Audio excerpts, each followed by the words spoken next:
Good evening and welcome to the Society, our weekly Vaesen RPG campaign.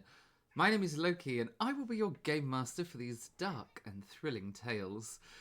It is with great pleasure that I welcome you to this, the 6th episode of Chapter 7, and I hope that we delight, fright and intrigue you with mystery and adventure.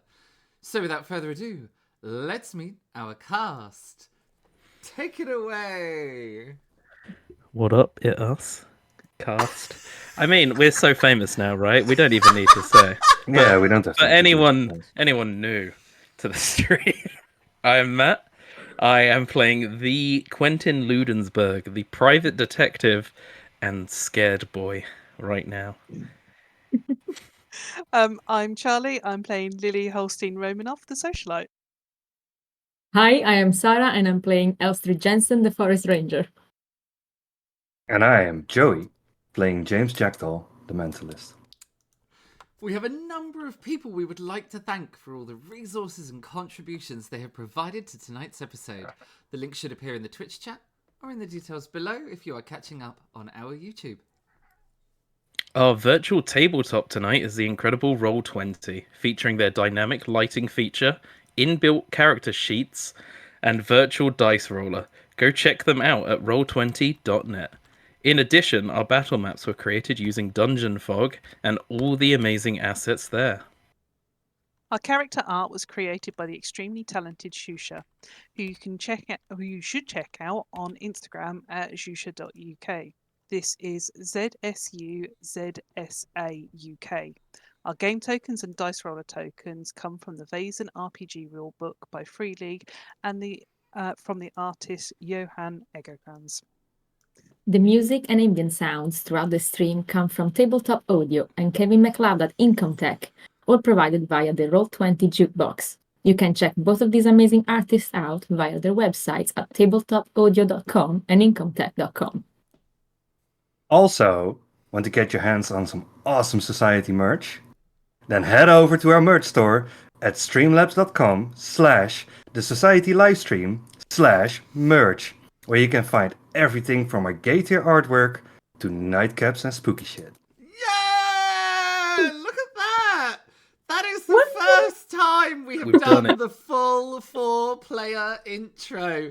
Let's get into that intro video before we take our bow, right? Because we should just quit while we're ahead. Yeah, great episode. See you guys next week. Next week. Ah.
Let's do a quick recap, shall we?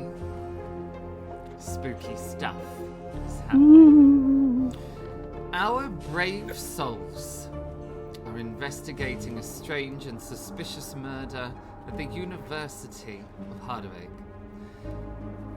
They discover it to be not as strange and suspicious as they originally thought, uncovering the truth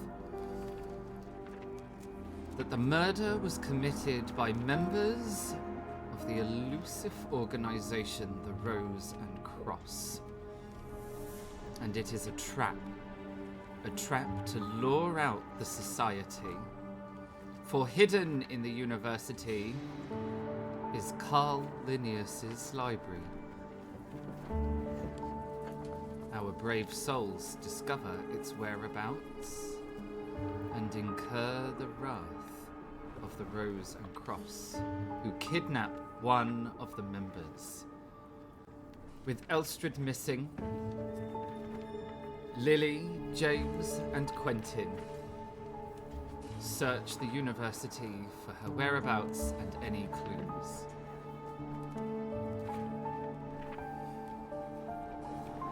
Discovering that this is a trap, that the Rose and Cross are involved, and that they are all in terrible danger, for the Rose and Cross have brought a chained Vaesen. The situation grows more dire as Professor Jackdaw disappears, seemingly kidnapped by the Rose and Cross as well. Or was he kidnapped at all?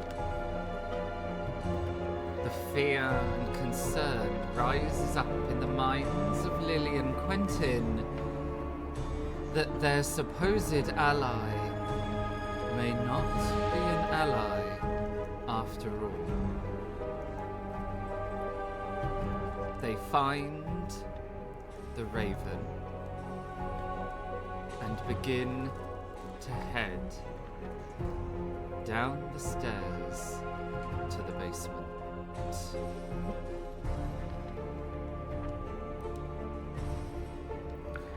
Descending the spiral staircase, they arrive at the kitchen to a scene that raises questions and concerns. For in the kitchen of the university is Professor Lenferink, the professor of maths and the female twin. She stands in the kitchen, backed up against one of the work tables, a look of fear stricken across her face, as she stares down the barrel of a gun.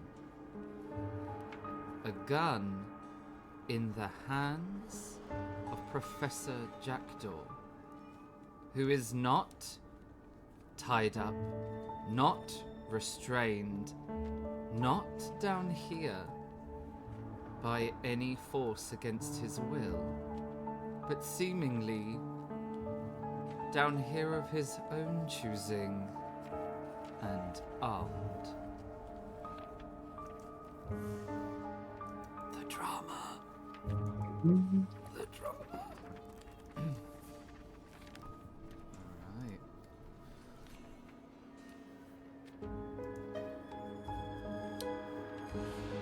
Take it away. No, you're alright. I only see Jacqueline. You only see Jacqueline? Yeah. On the stream as well. We're invisible. We're in your periphery. He grabbed his cloak of invisibility. The three Deathly Hallows.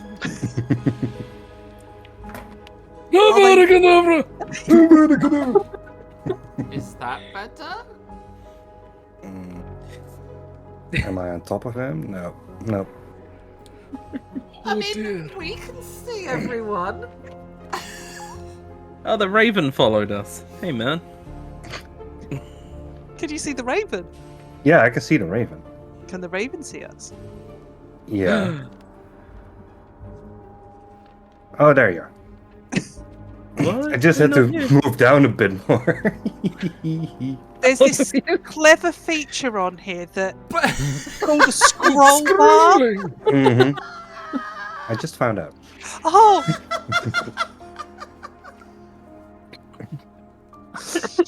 I think we should have ended it earlier where it went so well. Mm. This is like the 1800s. What's a scroll bar? This is literally harkening back to not 1 hour ago. Elbows deep in Star Citizen, and Joey's like, why do I keep going upwards? Why do I keep going upwards? I don't understand trying to fly this spaceship. And I'm just like, you're going down for me. Are you upside down?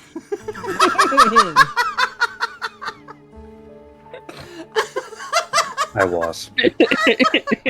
So much love for you right now. I love it. Right, back into spooky No, mode. we're supposed to hitting the be creating- copium. This is the copium to keep me safe. Oh, dear. Copium. Okay. Breathing deep. Are they saying anything as we come down the stairs? Have we heard anything? Oh yes, yeah. Say shit. Absolutely. Give us a clue, man. Jacqueline Lenfrink is going to be. You will have heard her as you come down the stairs. She's going to be saying, "What are you doing?"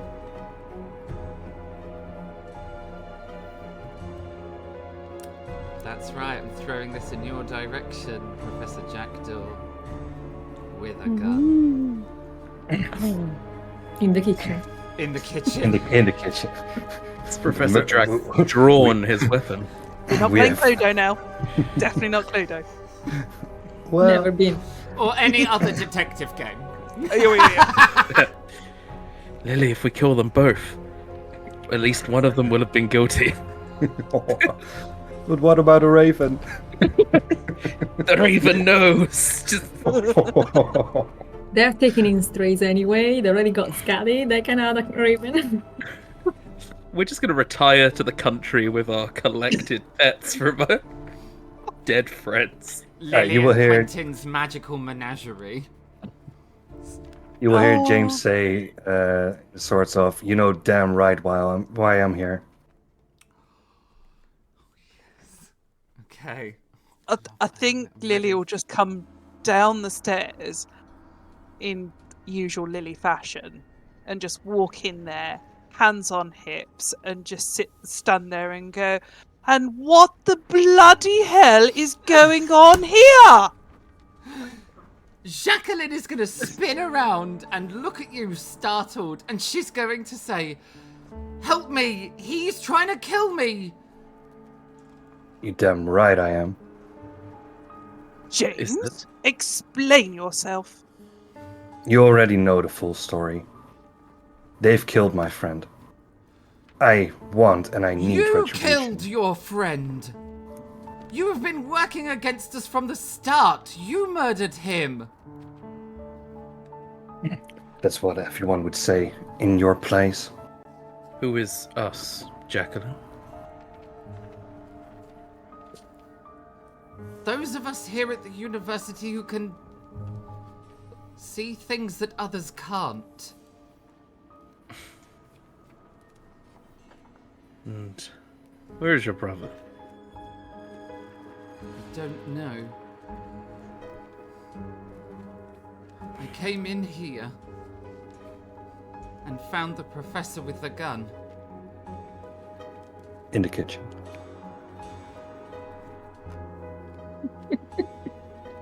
Just does.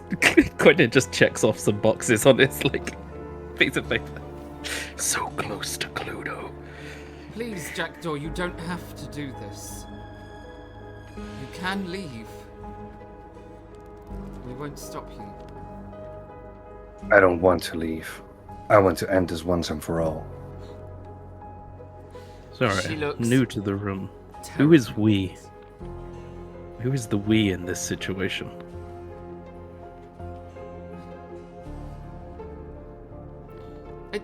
Us, anyone, the people in the room, whoever might.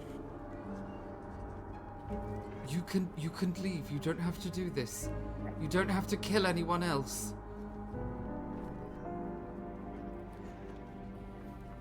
You seem to know a lot about the death.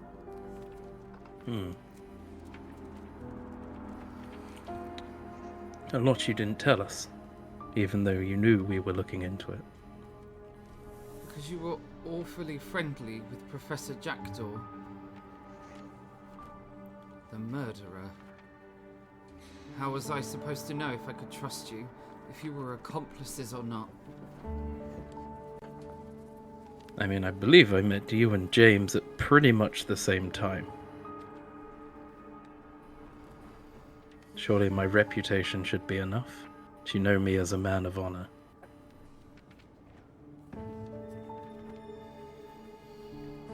And as I see Lily moving in closer, I will shift my stance. Why didn't you say anything to us, James?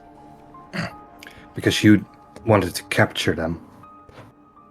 I want retribution. I mean, you were there the other night. You heard what I said. You really think capture is the only thing on my mind? You made it sound like it was. I'm gonna reach into my pocket and I'm also gonna pull out a gun. It is not directly pointed at anyone yet, but it is out and visible. I have used this before. He says as with his hands are like he is clearly a mess, and that possibly makes him more dangerous. Lily will just turn and raise an eyebrow, sort of like, really? As Quentin, if that... put that away. You will shoot Lily. I mean, I trust Lily. I will not shoot her. Red will not go with the dress anyway. I do hope it doesn't have to.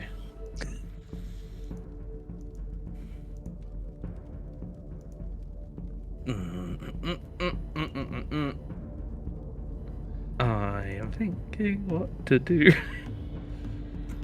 So, who are you working for, Jacqueline? And I don't mean the university, don't play coy. I'm not working for anyone. We just realized that there were a few of us here. And then he came. And that's when the first murder happened. Who are the others? I'm not going to tell you, in case you try and kill them as well. I mean, I have met at least one. I am more looking to corroborate your story. If you speak the truth, you have nothing to fear from me. He And nor do doesn't. they. Well, I push myself a little bit forward, like, she doesn't! She's gonna like squeal a little bit and like back up against the table. She literally can't back any further up against the table. I'm not gonna tell you anything. James, there is another one of them. Doesn't necessarily need to be both. I'm trusting you that you are on the right side. I've never told you I wasn't.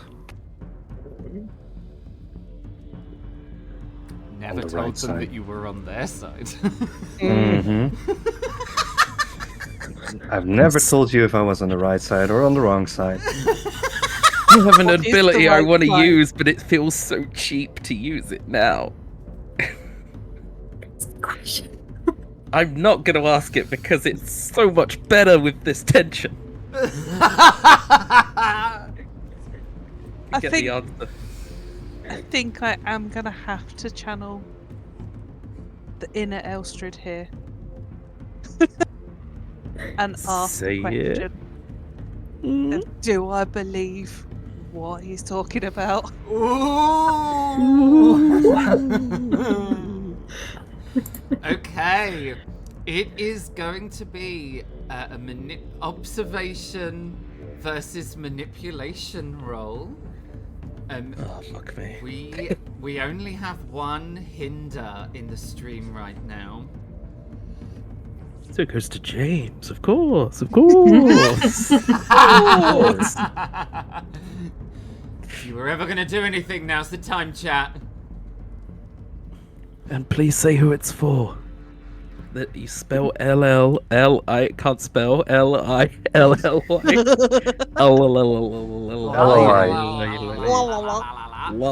Okay. It is. Oh shit! There are two Chat. hinders. You both have a Chat. hinder. There we go. One Even the playing field. observation. Even So, Stevens. observation from Lily, manipulation from James. Oh, Lily. Oh, James. Yeah, he's absolutely dead on. Believe him immediately 100%. believe you. I don't know if this is going to make the situation any better or 1,000 times worse, but Lily, you believe James completely. Absolutely.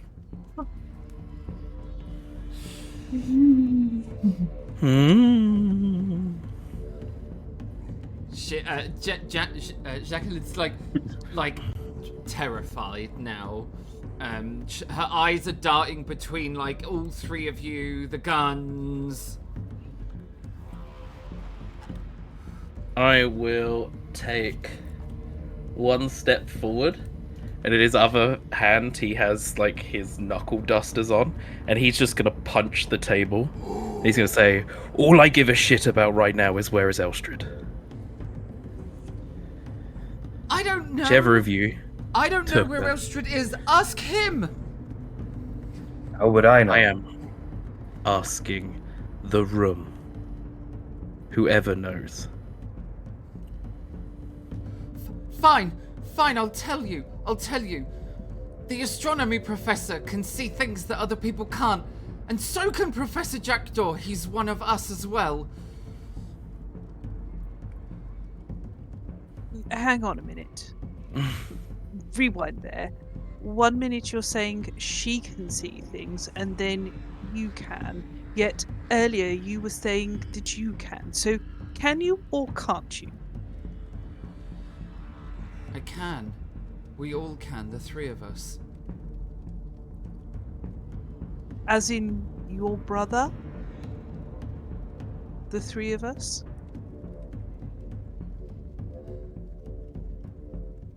No, I don't think my brother can see anything. This is you, the astronomy professor, and who else? Professor Jackdaw. That's already old news to them. And the other deceased professor that he killed.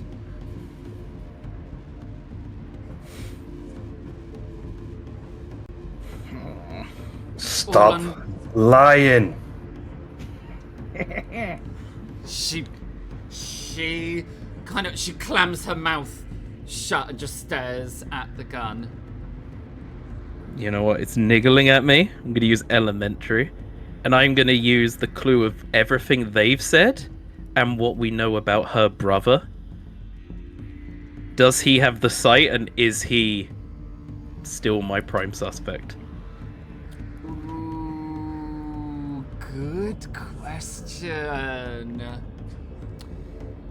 'Cause I am this- really scared that these are both innocent people facing off. This situation has thrown a lot of questions up Mhm. into the air, which this is a really good time to take to use elementary.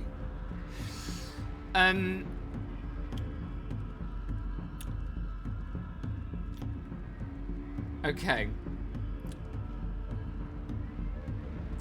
They're not identical twins.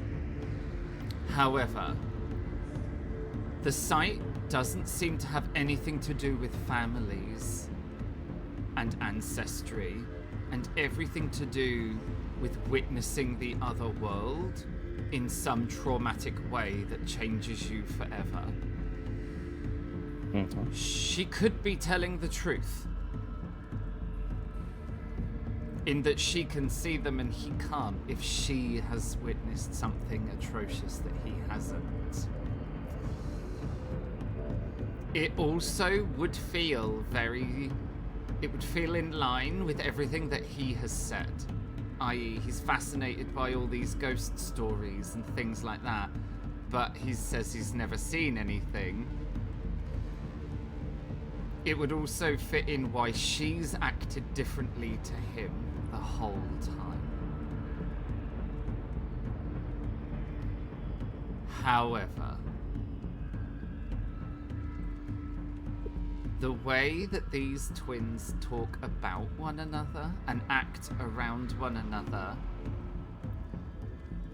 and the fact that they work here together, you get the feeling the likelihood of them being very far apart for a long period of time is very, very slim. And if she's gone through something that traumatic, that she's become a Thursday's child, what, she did that alone when they are seemingly inseparable? Mm-hmm. Also, you know something that the Rose and Cross don't know.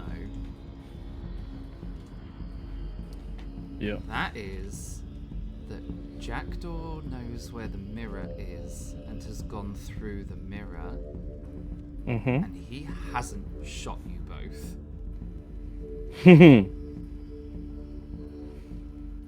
If Yet. that's all there yet.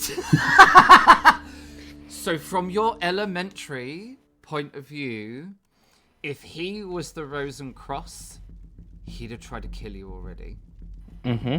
And he hasn't.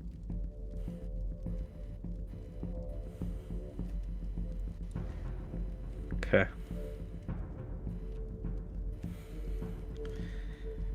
So I also join Lily in the believing, and there's an almost imperceptible shift of the gun slightly leaning more towards her. A very slight. Which makes me step a little bit back. Like, oop.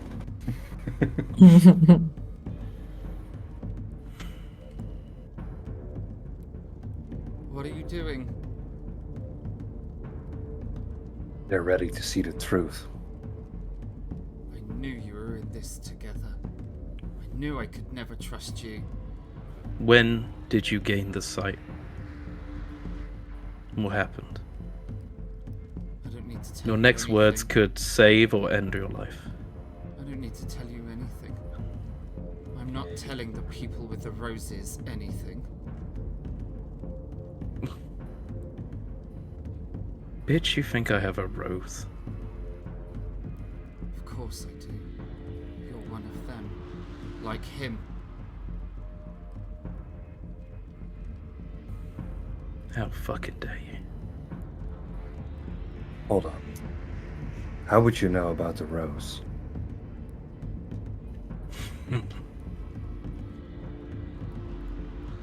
Because I can see into the other world.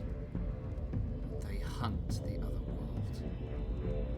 And they're dangerous.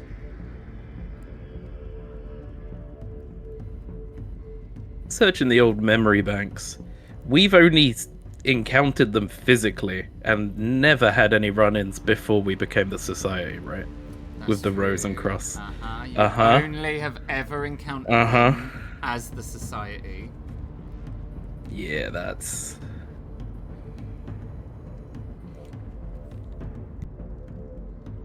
Didn't we encounter when we'd got the Grim and stuff like that because he shut us in the room? He was a physical being. Yeah, so you've only ever encountered the society kind of as you've been working at the Rose and Cross, as you've been working as the society. In your lives before then, when you were still Thursday's children, you never encountered one that you know of. And that is why I'm so suspicious now of her. Because we didn't know that name until...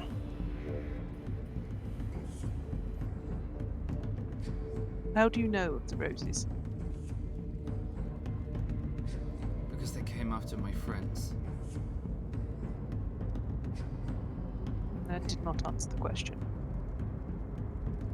It was enough of an answer. If you're gonna kill me, do it. Because I'm not gonna spill my secrets to you people.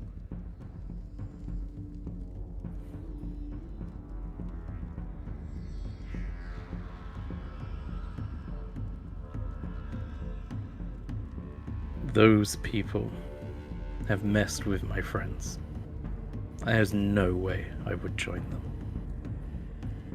And yet here you are, joining him as a member, pointing a gun at me. I mean, it's not directly at you, but... You're really great at making friends, you know that? We just... I don't want anyone to die here. Only the person that killed Jackdaw's friend is the one to be punished.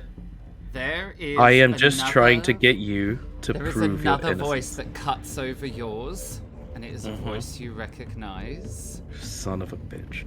As Lily, you hear the clicking of a gun as someone steps around the corner and puts a gun right in your face. Might I ask you very kindly to put your guns down and stop pointing them at my sister before I blow this lovely lady's brains through the kitchen? See, I told you both. Where was the brother? I have found him. Guns Astute as always, Lily. down now. I will position myself behind Jacqueline and then hold the gun to her head like you put him down.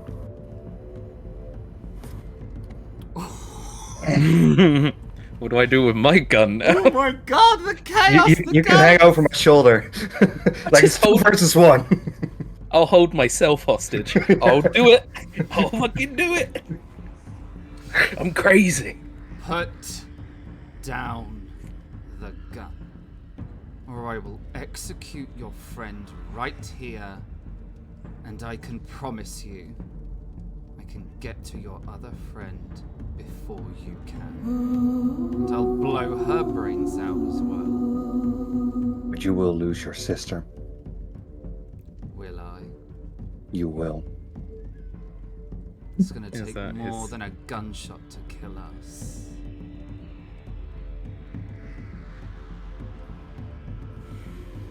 But I don't see your friend coming back from the dead anytime soon. As you said, they're friends, not family. I would Unless trade said friends.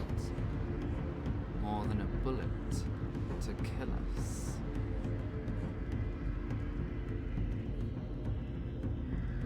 Try and give Scardy the secret signal. Right in his crotch! Go for the dick. Scuddy's totally growling right now at the brother because no guns pointed at Lily. What the?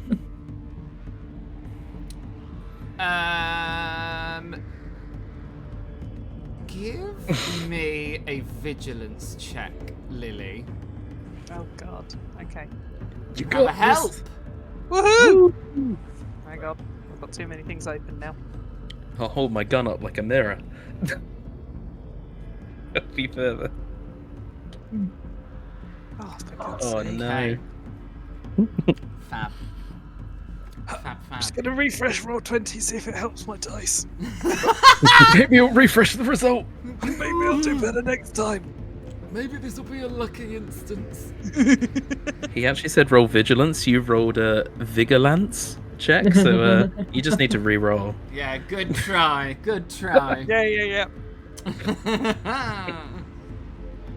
Silver-tongued bastard.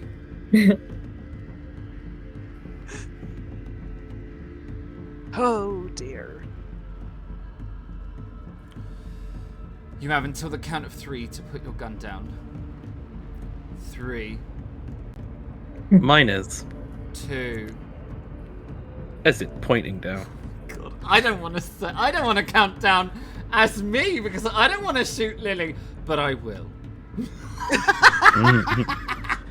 What if I shoot you first? 1. I'm not gonna shoot. I'm gonna shoot Lily if I shoot. And at the last split second, I will lower my gun. Oh. There is a resounding click as the brother pulls the trigger of the gun, but there is no gunshot. Ah, he got us. Or did he? Like I said, I lowered the gun. I pointed at her head. I lowered the gun behind her. Uh-huh. Oh, fuck. And he lowers the gun down. Big click. As he lowers the gun after it's gone click, I am going to slap his face and say, "How dare you!" You know, proper lady. Whack! Critical hit, KO. He does the thing with the dramatic head turn, and then the slow turn to look back at you with that kind of that's like the villain turn. red, That's with the the villain red turn right there. handprint on his face. Lily's And, thinking, "God, that hurt, but I'm not gonna show it." So like, Cartoon style, your hand is like Yeah. pulsing, like bigger and Bright smaller. It's just like, I'm not gonna show the pain. Not gonna show the pain. I hope you had rings on you, so you're just like. Real smack, yes. He lowers the gun down, and you see there's like a visible breathe out from him as like the adrenaline gets to him in that moment. And he says, he looks to his sister and he's like, "Are you okay?" And she just nods at him, and he smiles.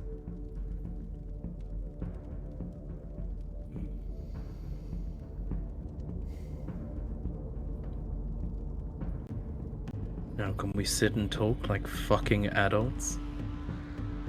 It might be a better idea than all the guns.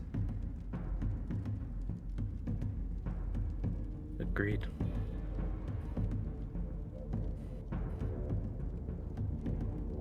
Let's start with the first question then. Where's Elstrad?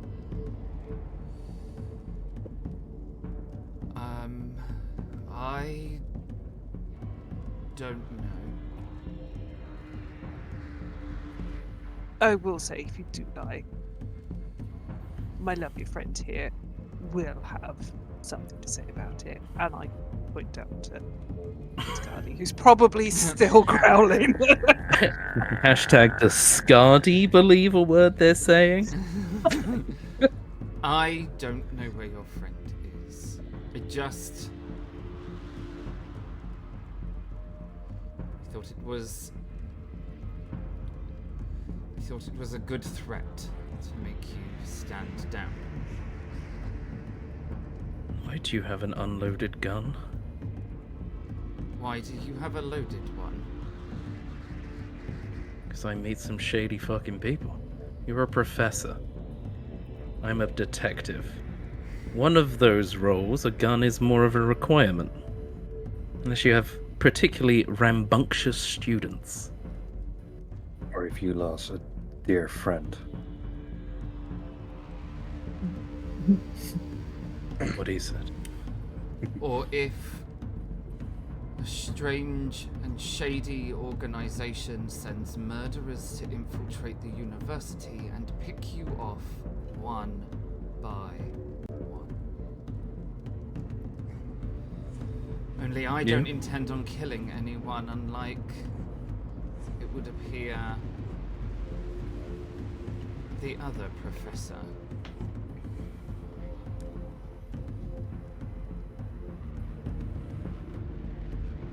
I knew it was you all along. I knew it was you the moment you arrived here. Just something about you. Did not the professor die before Professor Jackdaw arrived?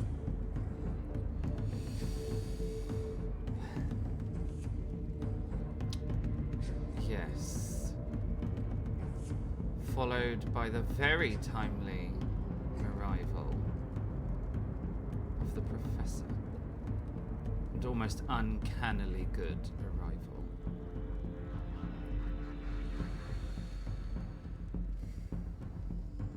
I'm assuming as your sister has also mentioned the rose, that you are aware of the rose.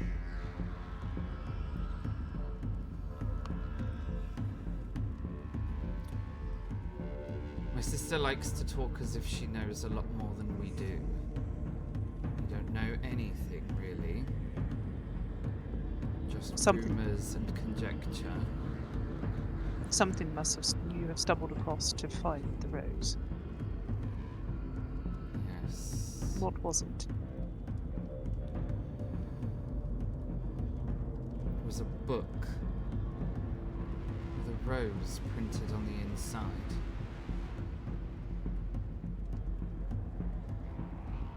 It's like a journal, really. A journal detailing a mission, an intention to find something hidden in the university. And where is that journal? In my back pocket. It's in the office. And where did you find that journal?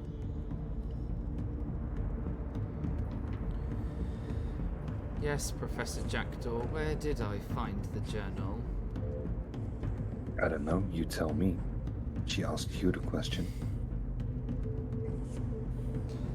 Among your things in your office. Can you, like, group insight two people? Is that fucking possible? I mean, yes, you kind of can. Who are you trying to, like, group insight? The brother and James. Because they just keep fucking batting. It is an observation roll from you, a manipulation roll from James, and a manipulation roll from me. He says... Anything from Chatticus? There is a help. So I will... you have asked, so you can have the help. Thanks, because I am a broken mess. I don't think my observation's that good anyway. Mine is... That's only 3 dice. James! Still speaking the truth. Or am I? I trust everyone. Okay, I fail. You should have done manipulation. Oh. One moment, please. Oh yeah, same. Same here, right? Same. Nope, you were observation. Aha! Yes. Yes, I succeed. Woohoo! Bad guys are winning. Yay! But which of them is the bad guy that's winning? Yeah, this is the problem.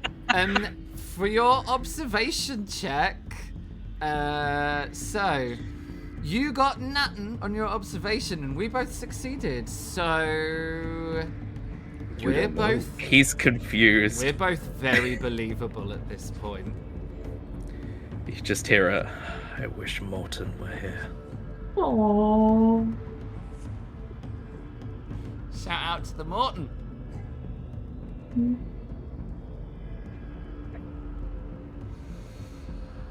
I do turn round, having found out that said journal appeared in This is fire and blanks. James and go, James, do you Yes. have something to say about the journal?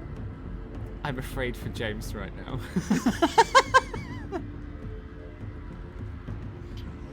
Remember that I still have Jacqueline on the shot. He can't see that though. He's completely Nope. oblivious. The only one who can see it probably would be Quentin, side glancing, seeing me stand and like. I can't either, but I've just turned to you anyway. Mhm.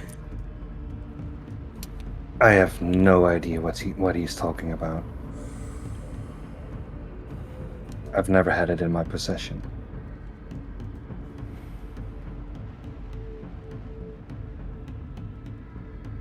That does leave us in a little bit of a quandary then, doesn't it? Hmm. It certainly does. Somewhere in the dark. Somewhere over the rainbow. There's an Elstrad lurking. Somewhere in the dark. Yep. There is an Elstrad. Mm-hmm. You have woken up Yep. in a very dark room. Fair. Which So that, I yeah, should last I've heard of me, I was tied up with a headache. Damp. Had a great night. Yeah. And I'm hearing a mechanical sound. A clicking noise. Yeah, you are hearing like a clicking noise. Yep. And Is it a pipe bomb? it's So kind I of have cold down here.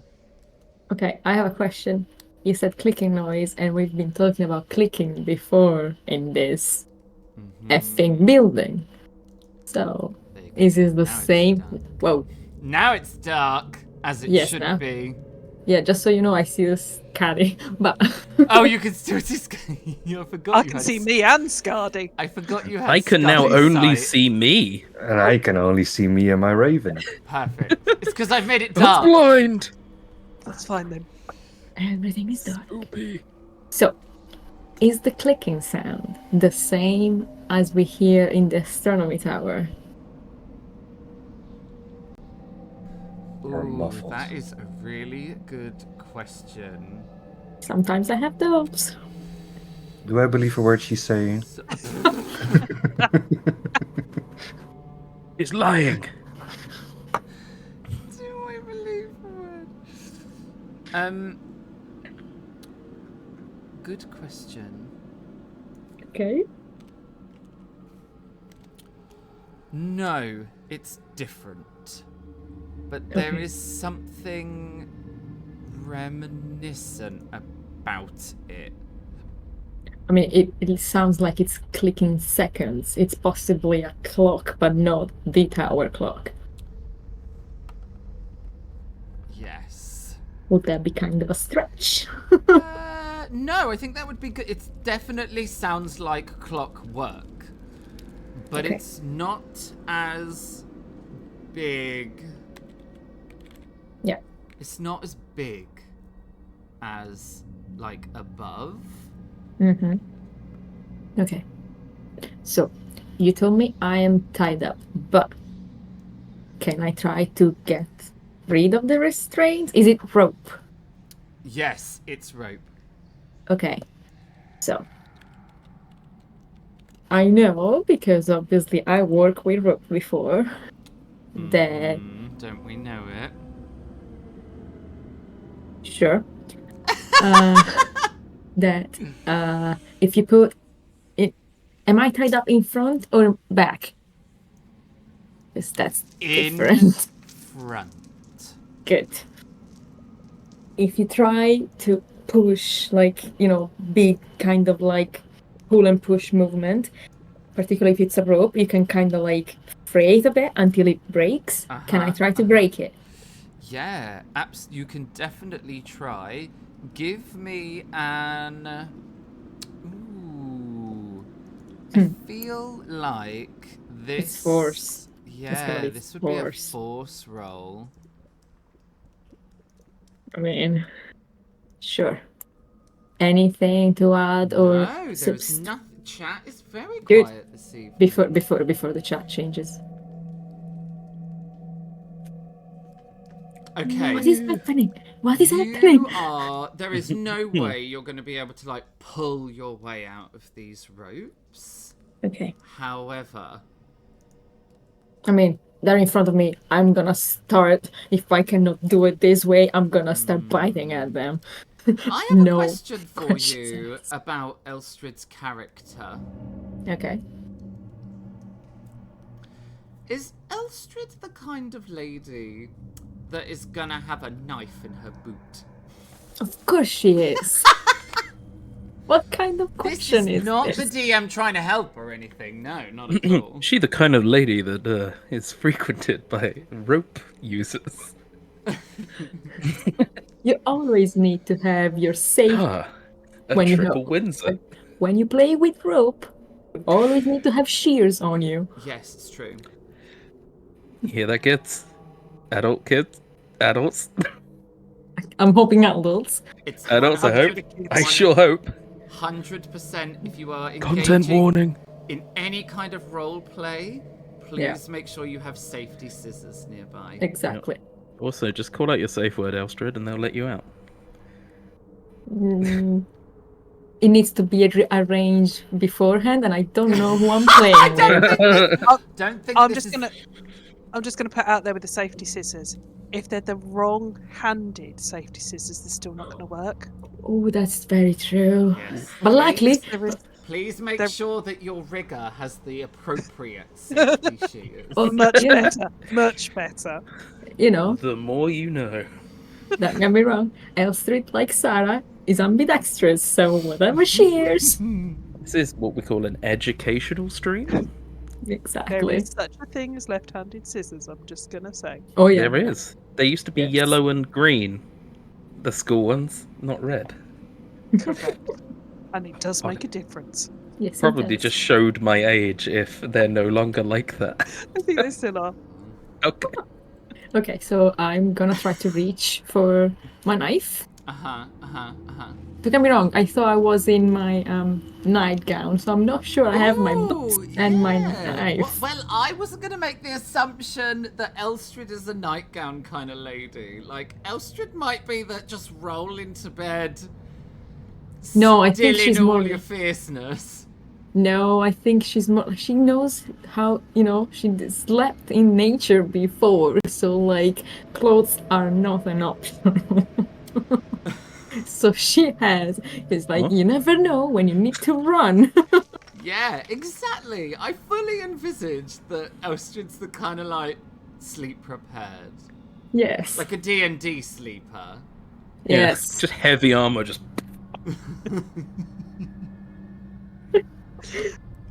Whatever, like the Girl Scout kind of gown. I just couldn't envisage you being a nighty kind of lady. I just couldn't see Elstrid in a nighty. I don't think. Oh, what they're called? I think she sleeps in like shorts, more like the boy version of undergarment. Whereas Quentin wears the proper man, like, night shirt, like, the down tier, like, almost like the dress. Kind of. Love that. I love that. Like a Scrooge. Like Scrooge, night yeah. smock. Yeah. Yeah. Looked really intimidating when they kidnapped Okay. us. So, Elstrid, do you Yeah. think you would have slept with a knife around yourself? That is probably the question. Roll for knife. And I mean, that's don't get me wrong. probably I a think- no, right? You probably had a knife in your bed, like Yeah, under your not on pillow, me. not Not on on me. you. Just sleeps So cradling it. you 100% kind of would have you'd sit up and be Yeah. like, damn, Yeah. no. But from now on, I sleep with a pillow under the knife. But yeah, Teeth. she's We're not. biting. Yes, we're We're biting. gonna bite these ropes. All right. Okay. We can do butting ropes. Okay. In that case, then give me a. Ooh. Is it close combat? A nom check. No, I think this is gonna be more of like. This is gonna be more of an agility kind of thing to see if you can try and pull the knots apart with your teeth. Give me that agility roll. Do I have modifiers? No. Thank you, chat. Hey, I want to, but it feels like insider trading. Damn it, training. Did you change something in the settings of the dice? I haven't touched a thing in Roll20. They're just Roll20 today. You have a help now, but it's too late. Don't get me wrong. If else did. Let me check something. Chaos Agent. Yes, I will push. I will push. Yes, push the roll. Okay, you good. get to roll the dice again. You get to use your help, so just roll them as you did just now. Add your help in. Yep. Everyone in the chat for a moment there was like, push. Why are we saying push? Push what? Thank you, Sha. Now you take a physical condition. Mikey. Yeah, I feel like I think exhausted sounds fair because I've been trying to the whole time. And then with your teeth like trying to pull it. Okay. You are no longer restrained. Okay. Well, I'm gonna try to touch the whatever room I'm in. If it's a room, it's a cage, whatever. Trying to find a door. It is a room. There's stone underneath you. Okay. I will try to find the door. Okay. You do the thing where you very carefully walk in just a straight line with your hands out in front of you, and you find a wall. Okay, let's start. Stone wall. Very similar to the floor. Just do like Quentin head first. Poof. It all feels quite cold, and it gives you that underground feeling.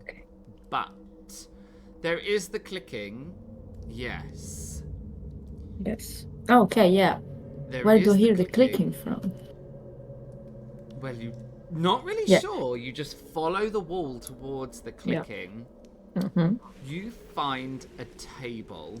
It's about waist height. And whatever it is that is clicking is sitting on top of it. It is a huge metal disc covered in bumps and grooves. And, there's lines. There's clearly stuff moving in it. It feels like you can feel that it is full of clockwork that is clicking. But it doesn't seem to be moving very fast. Okay. Does it feel like there's going backwards?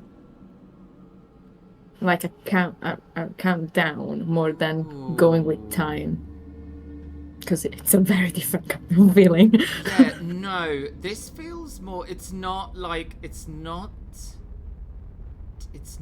ticking. It's not a clock. Okay. It's more like a pendulum. Clock has got that click, tick, tick, tick. The clock is. This has not got that. This isn't in seconds. Whatever this is, it's not measuring seconds. And you can tell that by the sound of all the clicking. It's not like a ticking clock. Is it a pattern that I recognize? No, but it has rhythm to it, so it's clearly measuring something. I feel like I want to try to find if there's a button on it or something. If you reach further in towards the middle of it, you would start discovering that there is a whole host of metal bits and things sat all on top of it. And they're all kinds of shapes. There's metal rods, what feel like metal curves. There are metal balls. I feel like as you feel a lot of that, it would start reminding you of the thing in the astronomy tower.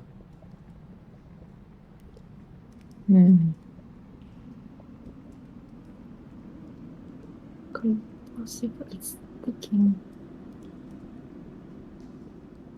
Well, as I cannot understand what it is, I'm gonna just leave it, and I'm just gonna try to find the door. Keep on trying to find the door. You kind of walk around the table and realize it's in the corner of a room. And this gives you, like, you can think in your mind, if you walk all the way, if you just follow the wall, you should get back to the table, and then you'll know you'll have walked all the way around. You reach a door before you reach the table again. I'm assuming it's gonna be possibly more like on the opposite side, not the same wall. Yeah. You do encounter another corner before you find the door. Okay. I'm gonna try to see if there is a keyhole. There is not a keyhole in the door. From your side of the door, this door feels like it has a humongous lock. Shit. Like, there is a very big, complicated locking mechanism on your side of the door that feels like you have been into the basement of the university. It's the vault! There is a I'm vault. in the vault! And that door would kind of make you go, I'm in the vault. Okay, I'm gonna start kicking and punching and throwing myself at it to try to make as much noise as I can. As possible. Yes. Okie dokie. And I can be loud. And you can be loud. Yes, I can. Okay, in that case then,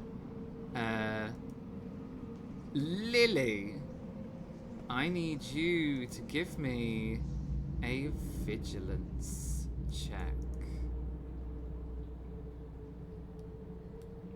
Vigilance. Vigilance. Oh, got help. Yep. All right. I'm so lucky. Lucky, you're so lucky. I'm so lucky. Lucky. Yeah, finally. Yes! Let's go! Whoop, whoop. Let's I turn can it around, roll low. folks. People other than Lily. James can pass. There is, in a very tense moment of the conversation, you notice two things simultaneously. Number one, Scuddy stops growling instantly. And, like, Scuddy's head comes up and her ears come up. Like, as if, like, she's just heard something. And just as that happens and Scuddy stops growling and there is a tense moment in the room, it all coincides. You swear you can hear, like, a far-off voice. And it's not necessarily it's not really a recognizable voice. It's too far away, but it sounds like muffled shouting. Also, don't get me wrong, I have a very strong accent. And everyone else is asleep. But it's like you're not. It's like you have to. The voice is going to be extremely muffled through the wall and the door. But in the absolute silent moment of Scuddy stopping growling and there being a complete cessation in the conversation, you would hear that, like, far off muffled. It would be like hearing talking upstairs. Like, you know it's talking, but you can't hear anything about it. You would hear that, Lily. You would also notice something else. Yep. Anton doesn't seem to hear it. Like, he doesn't turn or react in any way. Because I rolled like garbage. I thought you were just being sus. Yes, me too. Oh, I'm so used to hearing screaming. Yeah, I mean, it's a normal part of everyday school life, isn't it? You've got tinnitus acting up again. And I just sort of like put my hand up and go and look at Scardy and go, Scardy. Go, find. And I'm assuming Scardy's gonna go into the corridor, and I'm just gonna push. Well, not push, but walk purposely around him. As Sternly if he doesn't, past. as if he doesn't Excuse me? exist, his staff. I'm walking past, I got things to do. Yeah, Scuddy, like, runs down this corridor. Oh gosh, hold fast while I suspiciously zoom out. Yeah, I go, I sort of stand back and look past him and go, Quentin, this way. I'm just gonna walk down the room, just looking at everyone, just like. There Excuse is me. when I say there is utter surprise, I truly mean like utter surprise. Like there is such surprise in the room as Lily and Quentin just up and walk out of this extremely tense situation. I will reach the corridor, but because if it is James, I would be signing the death warrant of these people. I'll be like, Lily. And I'll reach in, grab like the collection of keys and throw it to her. Right. This could help. I'll take your place. I'm hoping I Bring her definitely home. catch them. Absolutely deftly catch them with a little spin and everything. Oh, absolutely, that's fine. Thank you. And I'm gonna go and follow Scardy only. And then I'll just sort of stand next to the brother, just like, where were we? Scuddy runs to the door and basically puts her nose on the door and stands completely still. And now you're here, you can hear someone banging and shouting on the other side of the door. But even this close, it's really muffled. Like, really muffled. I'm assuming this is the vault door. It is a vault door, yes. The vault door. Cool. I'm going to look at the lock and sort of go, Elstrid! Elstrid! While I try and work out what key looks like the vault key. I'm suspecting it be slightly bigger, maybe a bit more ornate. Elstrid that sort of thing. isn't going to be able to hear you either, but I fully imagine Elstrid immediately stops banging on the door to see if Elstrid can hear someone on the other side of the door. And then and then it starts again. So, you're going to need to give me an investigation check as you look through the keys, of which there are many. Yes, absolutely. You have a hinder. Oh, goody. In the meantime, I'm gonna in the kitchen. I'm gonna look over Jacqueline's shoulder to see Quentin standing behind Anton, and be like, kind of inconspicuous, signing to him that he has to point his gun at him, and then say, "We should follow them." Sounds like a lovely idea. Anton, if you would like to join me. I would rather not. Me and my sister would like to go free, unless you intend to keep us hostage. Just want to chat. How long have you had this site, by the way, Anton?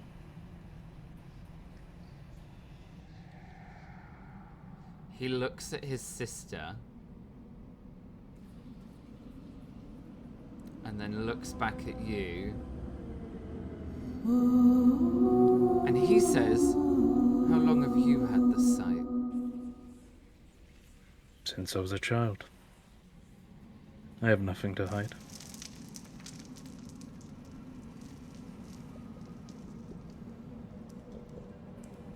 Because I remembered the journal stated that there was one unknown, and the professor of astronomy were the people with the sight. So why would the twins be talking about these two unknowns if one of they would know each other had the sight? I'm still not completely, unless I've put 2 and 2 together and made 6. Fine. We haven't got anything to hide either, because I get the feeling that nothing we say is going to ensure our freedom. There are We've some had it scenarios. since we were children.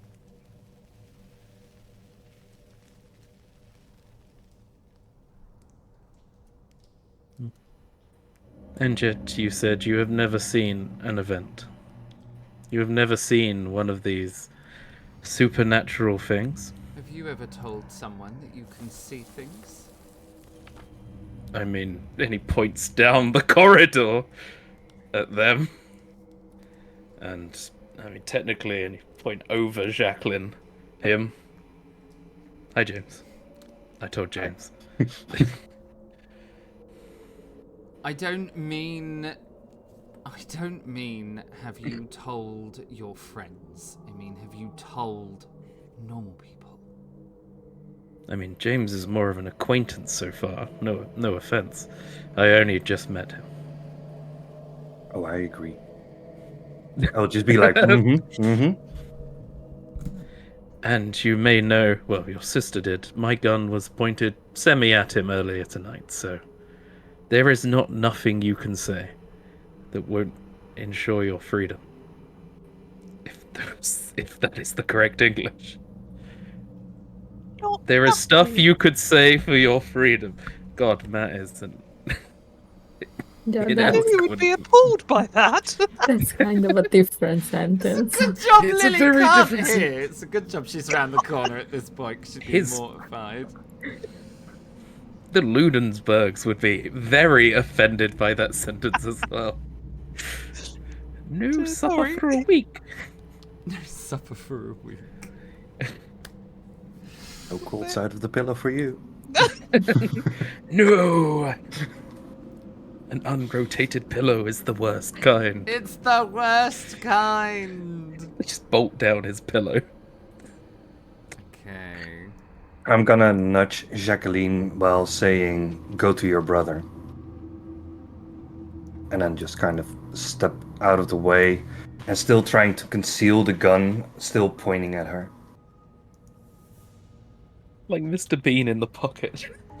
She will start walking round the table then. And she does the thing where she gets sort of very calmly around the table and then she sort of gets a bit closer to her brother, and then she doesn't break into an all-out run, but she certainly, like, it turns into much faster movement as she heads towards her brother. And she kind of runs and stands right next to him, and you see that the both of them interlace little fingers when they stand next to each other. Oh, that's cute. I love the fact that everyone in the call was like, that's the cutest thing, apart from the actual twin who recoiled. They're not like that at all. Oh no. Yeah! Affection Demons! with my twin? Not in front of people. And then if in single company together, it's that sort of if we have to. Yeah. The only affection I show is disgust. Jeez. That's healthy relationship. The only emotion I'm showing is disgust. Honestly, this chapter has turned into, like, quote, gold for the channel. It's a bit more merch there, I think, isn't it? Oh my god! Absolutely, 100%. Here we go. A little bit. The only emotion I feel is disgust. I show, not I feel. I show. Show, The only yeah. emotion I show is disgust. Well. Are we going? I would be very keen to see Elstrad is safe.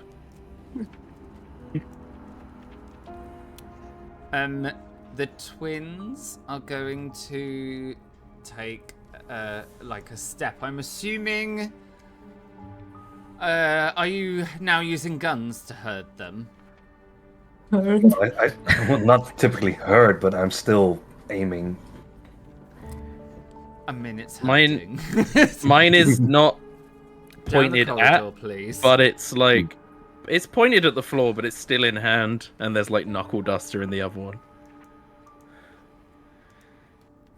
Okay, they walk down the corridor. And we follow close by. Yep, I'll follow behind James. I Oh, know that's not a that. door. I was going to shut that door, but there's no door. I know my search for the right key Has been a probably- disaster. Yeah, well, I'd started going Disaster. through it, trying to pick out the ones, and then I've done that thing where I've gone to move to the next one, dropped the set of keys on the floor, Forgotten where you are. got where we are, and I'm cracking on, starting again as if it never happened, considering how deftly I caught the keys back in the corridor. Would I When know you had which an key to audience, use? you were fabulous. When you didn't Yeah. have an audience, you were just normal. Yes, absolutely. What was that, Jackdaw? Would I know what key to use for the safe? Because if I know, then I would tell Lily it's that one. That is... Would you? Would you, James? That is a good question. If so, how do you know? You haven't been in this vault. Or at least that's what you're going to tell everyone. Mhm. I like the DM. Oh, You need Never a hand, let leader. them know everything. Never let them know your next move. Never let them know anything more than every. Yeah, that's why I was like, do I know which key? Yeah. And then I'll tell Lily it's that key. But just do not elaborate on it. You haven't been in this vault. Or that is what you're going to tell everyone. That you haven't been in this vault, so you don't know. cool. Any luck? Working on it.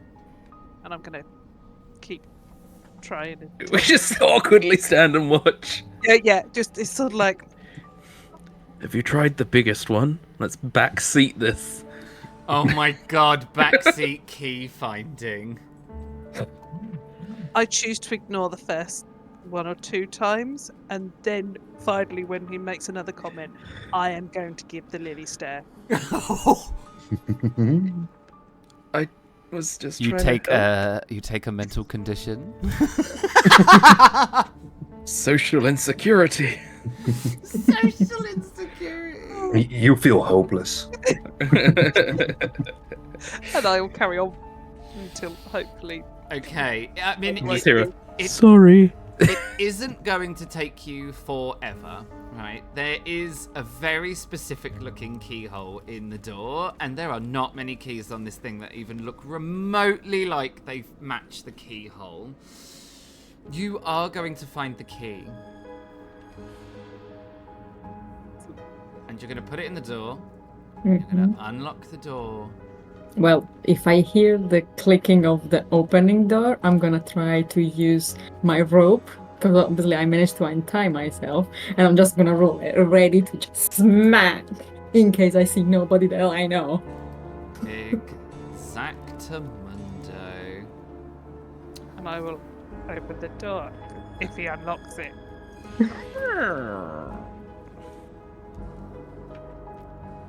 have unlocked the door. Ta-da! Elstrad, give me a vigilance check as the door opens. I was going to say, You have a hinder. was gonna say, I'm not gonna be surprised if Scardy just takes her out, to be fair. Several things will happen all at once. Because don't get me wrong, I'm assuming I went from complete darkness to light. Yes, so but it's I'm not blinded. bright light. It's not bright light down here.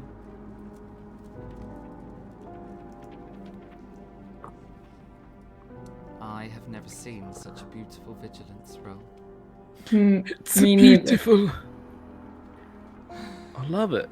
The door opens, Elstrid, and you're kind of in the there's light. Something dashes into the room.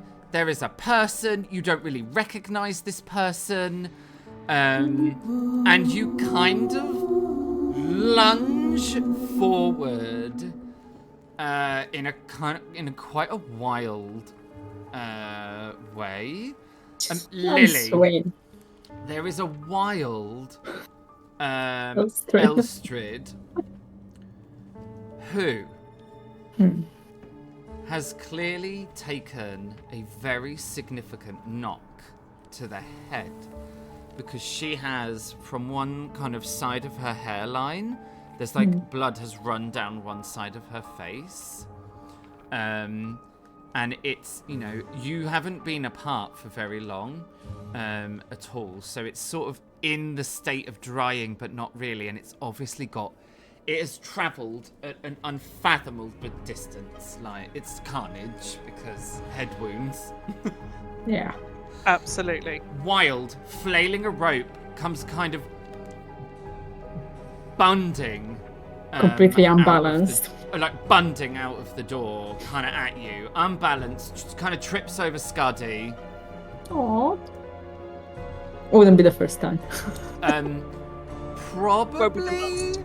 Probably in such a way that Lily, you kind of catch Elstrid, who is not really falling, but not, but flailing, but all the things. And you kind of catch Elstrid, who immediately is trying to escape. It's taking a few minutes to just trying to get her head around what is happening to her. Yep. I will obviously shout her name and say, Elstrid! Elstrid! Whoop. Are you okay? I'm assuming also Scuddy's barking, kind of like, hey, pet me. You hear? And I'd sort of right you and hold you by the arms and sort of like, it's okay, we are here. Lily? Is that you? It is. What has happened to you? Look at the mess you are in. And there's your sleeping garments.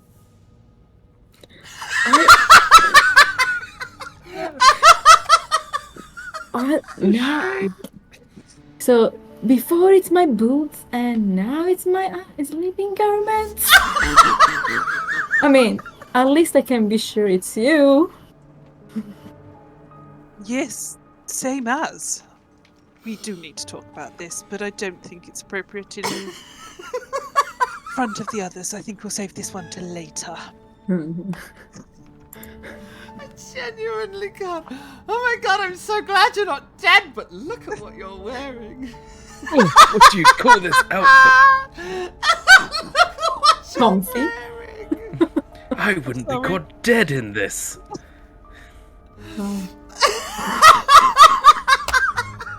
Like saying, it's Lily. So glad you're Those shorts alive. really clash with your head wound. Oh my god, you're giving me flashbacks of that scene in Adam's Family where Morticia Adams is just like, you have ensnared Fester under your sexual spell, but Debbie, pastels. I mean, That's it. Oh my Morticia God. Adams is a queen and a role model, so I'll take In it. and every she'll way, take in it. Yeah. every way, she is a queen and a role model in all the ways. Absolutely. Oh, And I feel like I turn around and I see all the people like, good evening. If it's still evening. Who knows at this point? It's morning. Yep, I who think, knows? Now. It's a time. We're well It into is. morning at this point. Can I then quickly have a look from the light at the thing that was in the corner to see if I understand? Is it like a model of like the solar system or something? Because that's what I was thinking. It is like a small version of what is upstairs in the clock tower. Mm-hmm. I am also going to put my hand out and just go, hanky? And I just expect somebody to have a hanky on Hanky? them. To give Handkerchief? to me. Yeah. Anton is gonna hand you a hanky. And I'm just going to fold it up, inspect it first, and go, fold it up, and then I'm going to put it on Elstrid's head where it's been bleeding. This Just isn't go, silk. hold here. Oh. Mm-hmm. Had to make sure it wasn't used. Yeah. Oh, Thanks. right. Thanks. And you just stab in. Yeah. And I feel very, self-conscious. By the way, now she's back with us. Does the female voice we heard in that dream sound like the sister?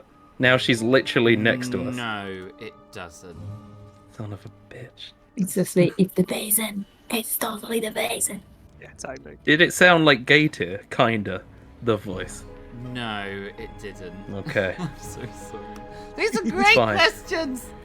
Did it sound like my great aunt Sally? Yes. Yes! Sally, you bitch! All That's why along! my Christmas presents were so small. Only 200 gold. Oh my gosh. There is quite a lot of surprise from the Lenferink twins. Elstrid, Yes. heavens only knows what's going on down here, but Yeah. Professor Jackdaw and the Quentin Ludensberg both have guns and are seemingly holding the twins hostage. The twins look terrified. I turn towards Lily and then Quentin, because I still don't trust James over there. Oh my. So shady. Yeah, of course. Anybody wants to tell me what's going on? I mean, if somebody can give me a jacket or something. Of course. And I'll walk. Lily Wait. didn't want my jacket anyway. No. Weren't you in your pyjama? I think we're all kind of like in. I would probably be in suit, so I will take off my jacket. I was gonna say, Quentin usually passes out in his clothes more than. True. If he's got time, he gets into his beautiful nightgown. I mean, I'm still in a full nightgown, just nobody's questioned this. And Because it looks like a It- dress, it- because yeah. it's Exactly. exquisite. yeah, And I tried it's to give you my exquisite. jacket, and you look disgusted. Yes, absolutely. So I'll walk forward. I'll take it from you, and your shoulders will probably relax. Thank goodness. I thought this this was a ghastly nice garment. jacket. And I'll wrap it around Elstrid, and at the same time, I'll give you a hug Oh, and just be like, "I'm glad I didn't get you killed." you wasn't. Almost. Never feel responsible for me. I will And- always make my own choices. And then whisper in your ears like, "I have no clue who it is. Oh, Everyone is so convincing. okay. This situation is fucked." Fucked. And then, yeah, I will just sort of Yeah. squeeze awkwardly back past everyone to resume my positioning. Perfect. As my gun wingman. Just like Brofist, but with guns. I obviously, when I woke up, nobody was here. I don't know who kidnapped me or anything, Mm-mm. right? There is nothing there. What is the significance of the mini solar system? Is there anything about it? I mean, it's It's like a miniature scale model of the one in the roof, in the tower. Is the only thing is the sister's told us she likes to go up there for the ticking. 'Cause it helps her think. Can I look at it? Does it have the same Vaesen marks on it as the one upstairs? It does. As in identical? It is. As far...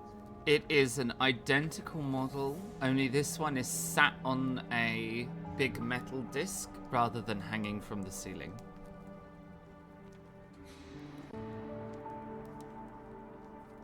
Can I investigate it for any hidden buttons, hidden drawers, anything that is... She's taking my job. They took her job. Do. I like trying to find little things in things. Taught you Sure, well. give me that investigation check. You have a help. I was gonna need it. Yeah! Oh yeah, right in the middle. Nice. There's nothing there. Yeah. I mean, I don't mean It'd to be break it worth to a you. pretty penny. It is worth a fortune. Like a fortune. It is an exact replica of the one upstairs. No. The one upstairs is an exact replica of this one. This is the real, original, like, solar map. The one upstairs is an exact replica on a much larger scale, but this one is the original. And this reason kept in the safe. And this is why it's been kept in the safe.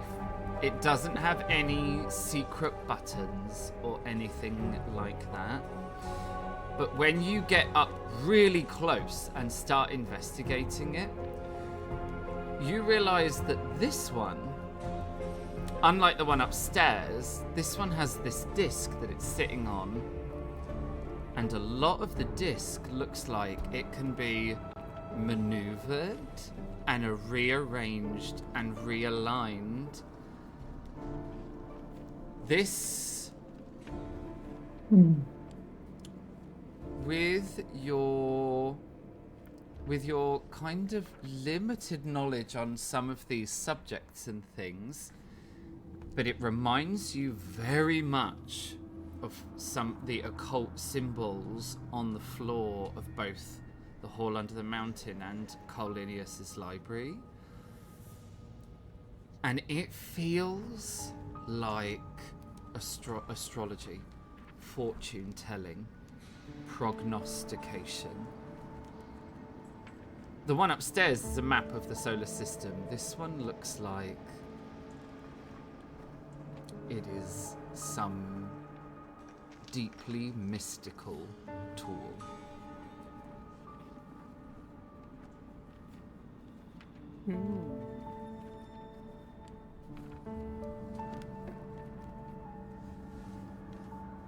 I'm very much a dog person, but I have the feeling of just pushing it off the table. It is a priceless artifact. It is priceless! I just said I have a feeling. I didn't say I'm gonna do it.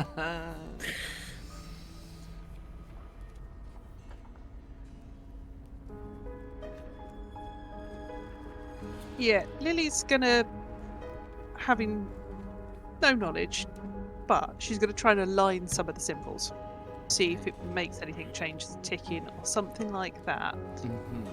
Just because she's that sort of like, well, let's change it. It looks similar to the occult symbols on the floor, but they're not quite in the right alignment. So let's move it and see what happens.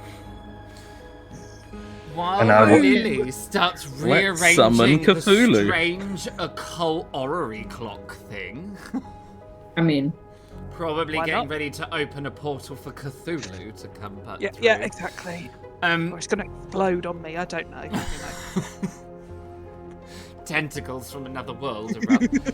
Wrong door! Nope. Nope. Out in the corridor.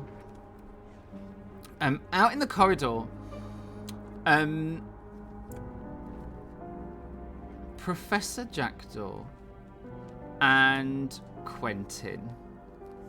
Indeed. I need you Mm-hmm. to give me Cuddle. Just something nice. Oh. Oh. a cuddle. Exactly that. I need you to give me what I believe is a force check. It is. Oh, cock it. No. There is one help. You can take it, James. Thanks. I'm gonna need it.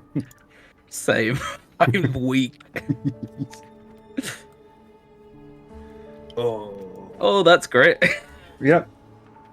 We some strong Oh. boys. We the strong boys. Smack! We're the knocked out boys. We're the knocked out boys.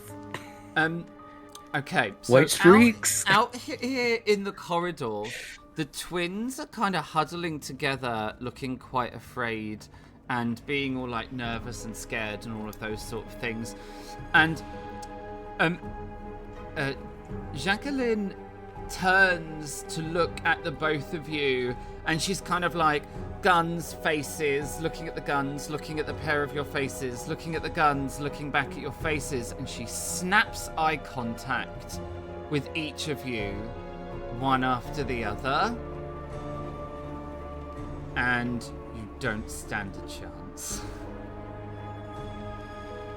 Both of you immediately are overcome with the desire to sleep. A desire that takes control to such a degree that you both sit the down fuck on the up. floor, Just lean against lean each other. against each other, and fall immediately asleep. I'm spooning him like the dean. That is the moment that the twins have been waiting for. Like the dean. And the twins have timed this perfectly. Mm-hmm. Both twins move forward simultaneously, one to each of you, and they pick up No. your guns. If they move away from me, I'm gonna try to tackle the closest one to me. Ooh. In the meantime- Okay. In the meantime, I'm my the raven sleepy boy. flies over, screeching in a panic, so it would Yeah. make everyone look around. Okay, so we are going to need to go straight into combat. Yeah. After the break. Because you're tackling them. So we are going to go straight into our combat. Boop. I've pressed this button. I would like to remind Pressed the all the buttons. And GM that I took the battle hardened talent. the battle hardened. That means that you need to give me 2 cards, and I will choose which one to use. Oh, nice. That is a good talent to have. Yes. I love the fact that the moment sleepy. we go into combat, people in chat just start savaging you ruthlessly. Of Oh my course. god. We've had all sorts of things fly in all of a sudden. Thanks, chat. Alright, Yeah, of here we go. I'm a sleepy boy. Initiative. So we deal 1 card to everybody. And Took far too long to then give my gun to Elstrid as I wanted. Elstrid gets 1, and I get a second one as well. There you go.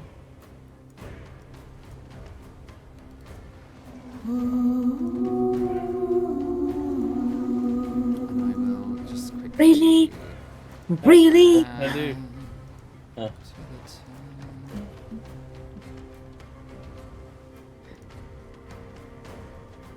I totally need to remember how to do combat. We didn't really do combat in my one. First time for me, so Don't worry. I'm also it never asleep, goes so wrong. who the hell cares? yeah, we're sleeping, we're snuggling. Yeah. You're down. I will give a shout while I go to try to tackle because I need to Alright. get Lily out. I'm gonna need some numbers, Lily. 2. 2. Nice. Elstrid, you've done yours. Anton, 9. Oh, sorry, I could have done it myself. Jackdaw. You have to tell me how. Oh. You have to click the Down cow. there by your name in the bottom, you'll now have Yeah. seen a little thing has appeared. Click on it, Yeah. and it will show you a playing card.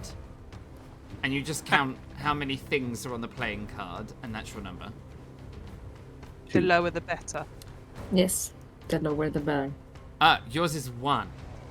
Nice! Oh, no, But he's one Because more. it's Nice. just Like I'm one sleeping. thing. Nice. That's sleepy. Alright, 1. Okay. And then Quentin. 2.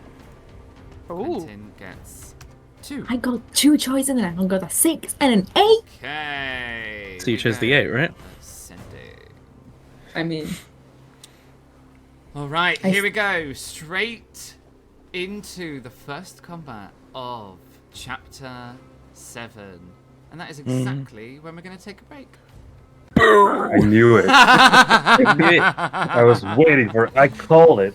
I know, right? You did right at the beginning. We're going to take a quick break because we've been going for a little while. We're gonna have a I short got to rest, pee. roll some hit dice, have our consumables, a few health potions, all of those sort of things, and we will be back. How does everyone feel about coming back on the hour? Yep, perfect. Fine. And I'll channel my Kiryu. Right, in that Move case to an then, offensive position. we will be back on the hour after our He short will break. See you then.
Oh, Oh, what Oi. is this? Why are you looking at my thing? Let me try again. Squish it. Ah! Ta-da! there we are again. I've got no. Sorry, hold on. Let me hide the conflict actions from everyone.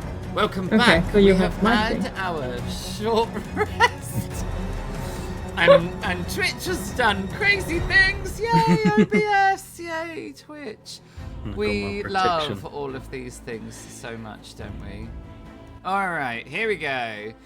So we are now solidly in combat. Let's do it. Or are we? Or are we sleeping? Mm. Okay. James Jackdaw, you are sleeping. Yep. You wake up on Yeah, one turn sleep. soft, On Quinton's lap. on soft ground. The sound of waves lapping gently kind of stirs you from your slumber. You open your eyes and look up at a completely grey sky. There's the sound of a seagull cawing as it flies overhead, and the sound of the waves gets a little louder as you begin to look around. You are standing on the edge of a great lake. Lily, it is your turn. You don't hear anything from outside, outside of the room. You are twiddling about with the, you're twiddling about with this orrery that you have found in the vault. You turn some of the plates and begin to try and line these things up, and you suddenly begin to realize that this isn't something that you can line up in one way.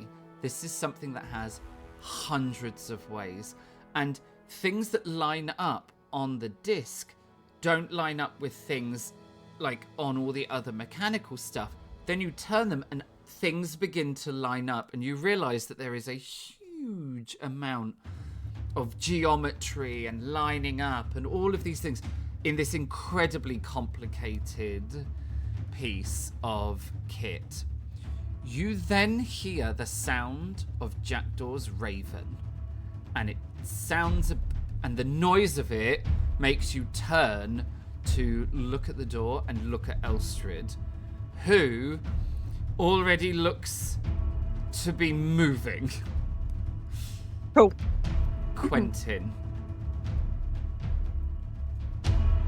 The sound of the waves wakes you up too. You roll over groggily, and when you open your eyes, you realize that you are looking at James, who is slowly trying to sit up sit up from the floor, and you realize you're also laying down. Mm-hmm. You two are on the edge of a great lake. Its waves gently lapping up against the lake shore. There is a gentle breeze that blows from across the water. There is also a strange sound. It's like a little disturbance in the sound of the waves. And it is a sound that you have come to kind of associate with Gaetir and the times that you've met with Gaetir. And it's a noise that is synonymous with her arriving or leaving in a body of water. and you turn to look at the lake, expecting to see Gaetia. But it is not Gaetia who begins to come out of the lake. Elstrid, you Yes. see the twins Yep. begin to make a move. Yep. So I would like to try to grapple the one that is closest to me. Mm-hmm. I'm assuming it was You will the boy. need to use your fast action to move into the corridor. Okay. Then you can use your slow Yeah. action to wrestle, push, or grapple. Yeah, I will do that then. Okay, give me your force roll for the grapple, and you have a help. Thank you, Sha. Yes. Ooh, nice. Let me see what those force. Nice. So since I have 2, I can add. Yep, you can increase your damage, but you're not doing a damage roll. You can outmaneuver your enemy, meaning you can swap cards with them, but you come first. What you can do is stress your enemy. Yeah, so exactly. You I was can cause strong. mental conditions rather than physical ones. You can push them into a specific area, make them drop a weapon or an item. Yeah, because I was trying already to grapple, so Yeah. I'm going to then grapple and your trying to enemy. cause. I'm gonna try to cause mental conditions on Okay. the dude. Nice. All right. So you Let's do this. leap out of the vault, really, and grab hold of Anton.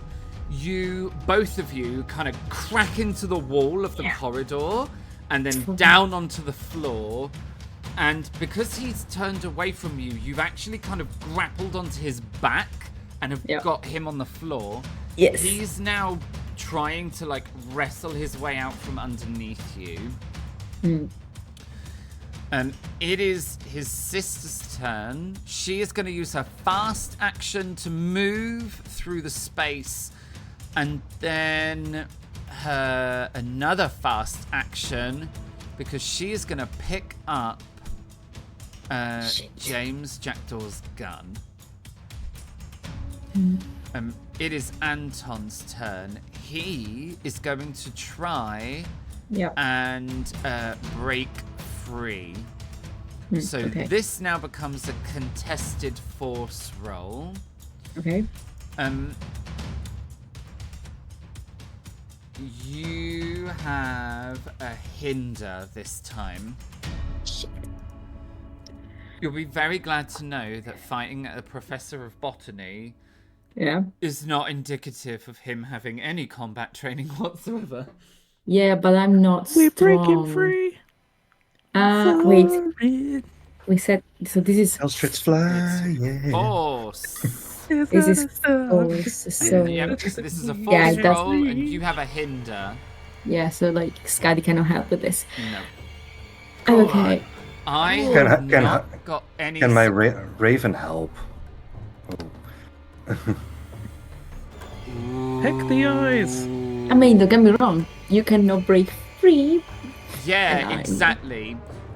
This turns from grappling to Wrestling. wrestling. The two of Fair. you are quite evenly matched in terms of physique. And this Yeah. now turns into wrestling where you're like pinning each other and then one kicks you off and you pin the other. This is now a full wrestling brawl on the floor. I am not scared of Here's the chair. headbutting. I'm not scared of headbutting. And this is where it people. turns to biting and hair pulling, obviously. That's why short hair people. Okay, so James, you also, your attention is also drawn to the lake, from which a creature emerges. It is not like Gaetia.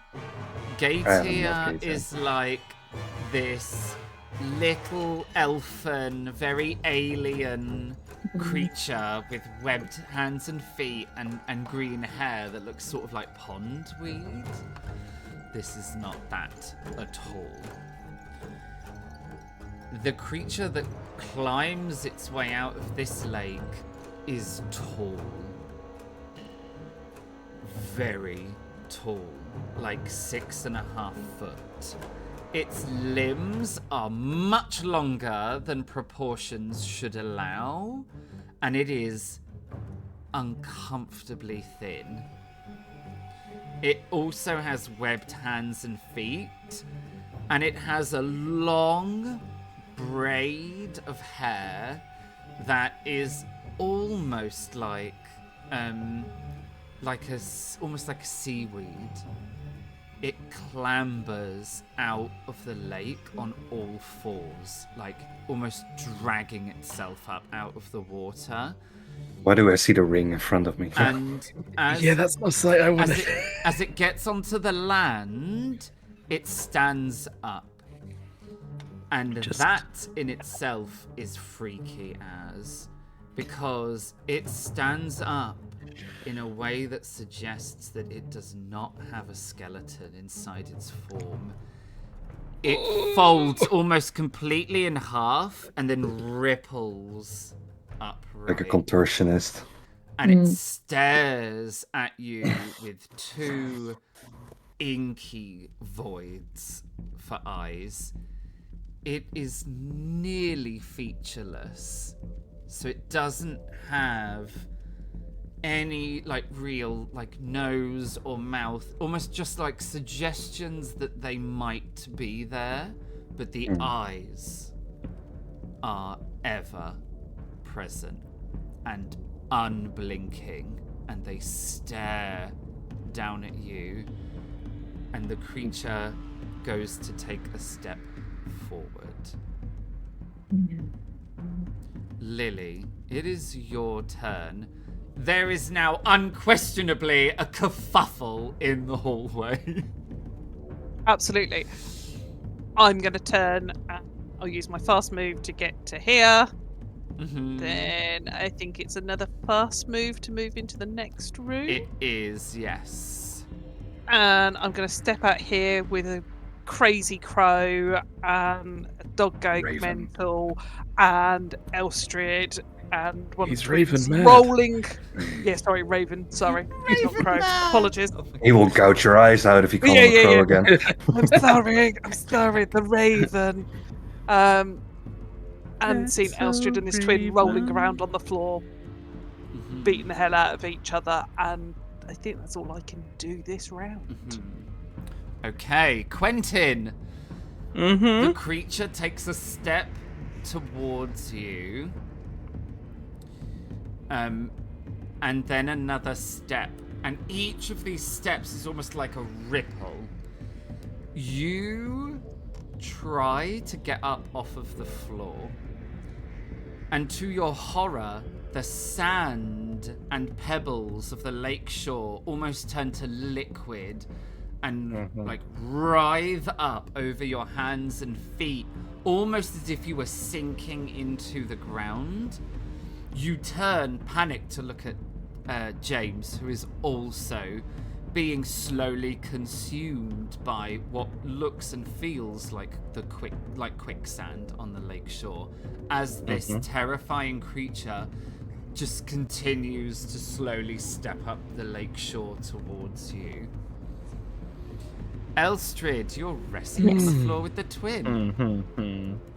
I want to try to bash his head into the wall, while Caddy helps by biting to try to distract him, because I whistle the whistle of attack. Is it 'Cause I'm the not- famous dick bite?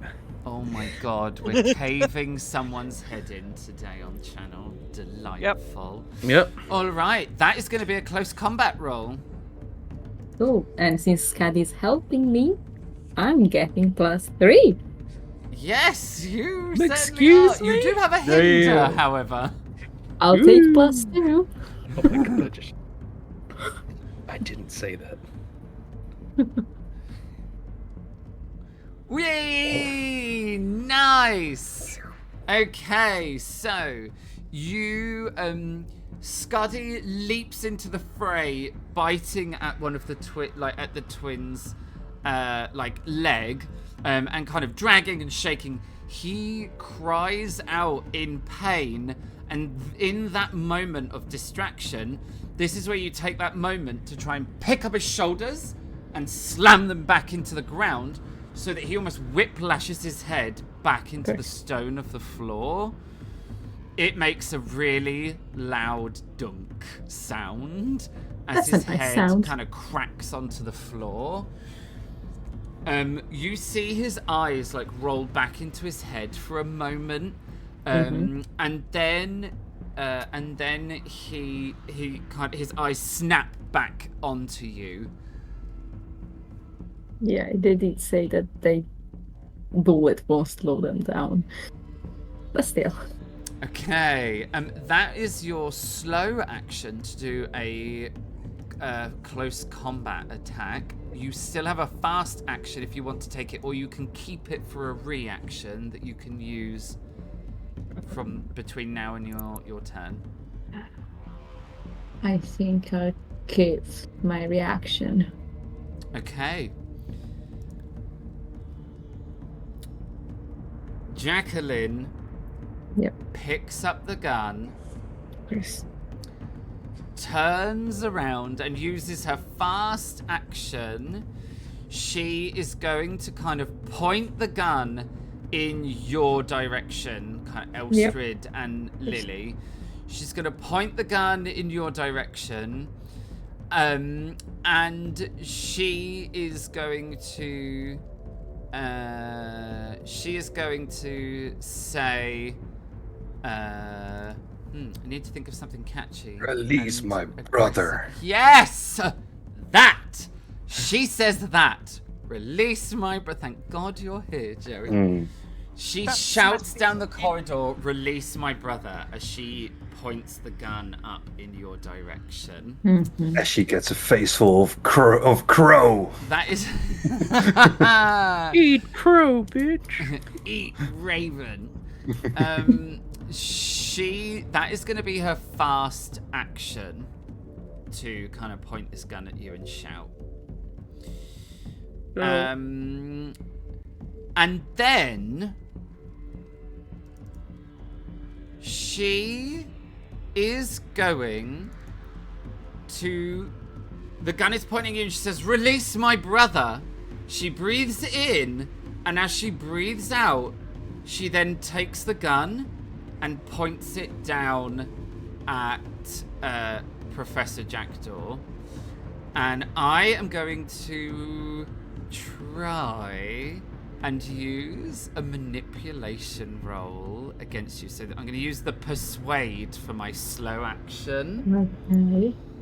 Okay. But you are currently threatening the owner of the Raven. So he's gonna act. I mean, for sure. It'll be on your turn, because the animal companions in Vaesen act on your turn. Gotcha. So, perfect opportunity. Because the Raven doesn't speak in, words, so it can't be persuaded. What you say to me? What you say? Did you call me a crow? What did you say? Raven, No. do you speak it? Okay. Oh, she gets a lot more dice than her brother. Oh. Does she get hinders? She gets more dice than her brother.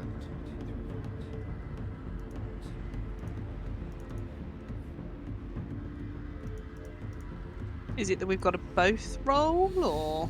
No, so I get a success.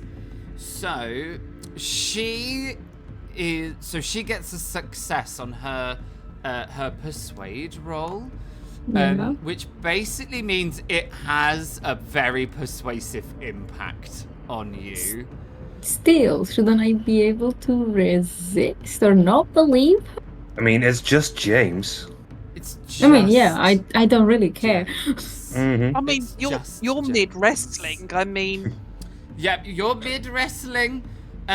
So because she gets a success in her roll, so these aren't.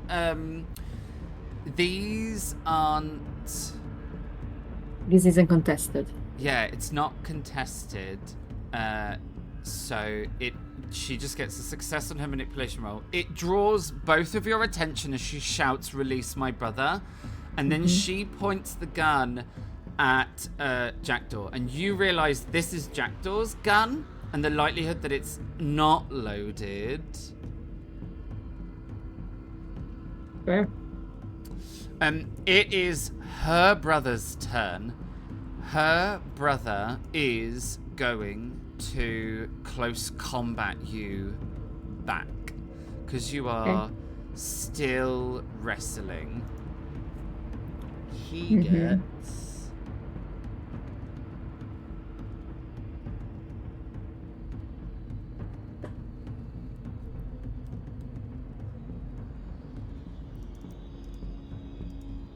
that many dice.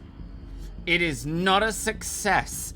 So he is going to try and swing a few kind of quite aggressive punches in your direction, and you're able to kind of keep your hands on him and press him down, but far enough away that he can't like get to your face.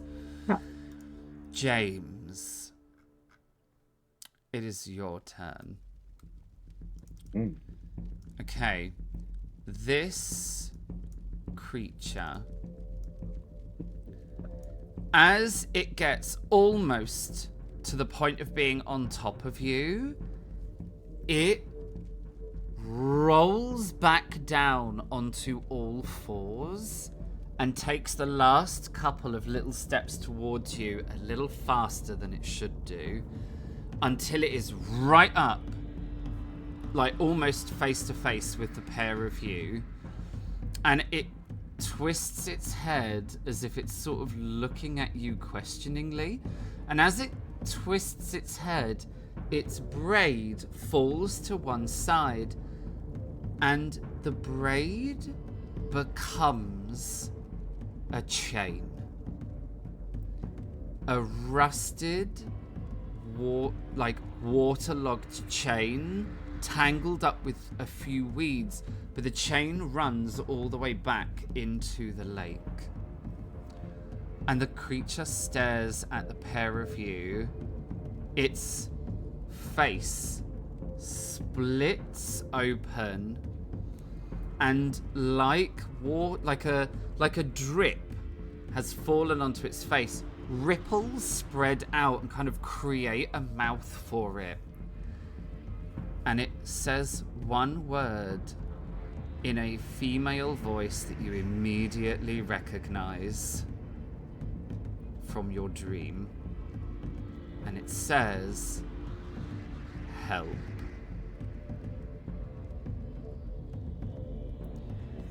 The Raven. Jackdaw, the Raven.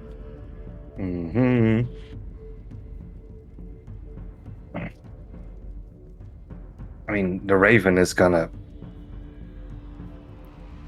put his talons in Jacqueline's Swoop head. down and attack. Okay, you are going to need to roll some dice for this. Hold fast. Yep. Let me tell We you like how many. vicious. Yeah. Let me tell Pick you the how many. eyes. Somewhere in here, animals. Use wing attack. Use Peck! She's a Okay. grass type. So She's a water type. You need to roll me.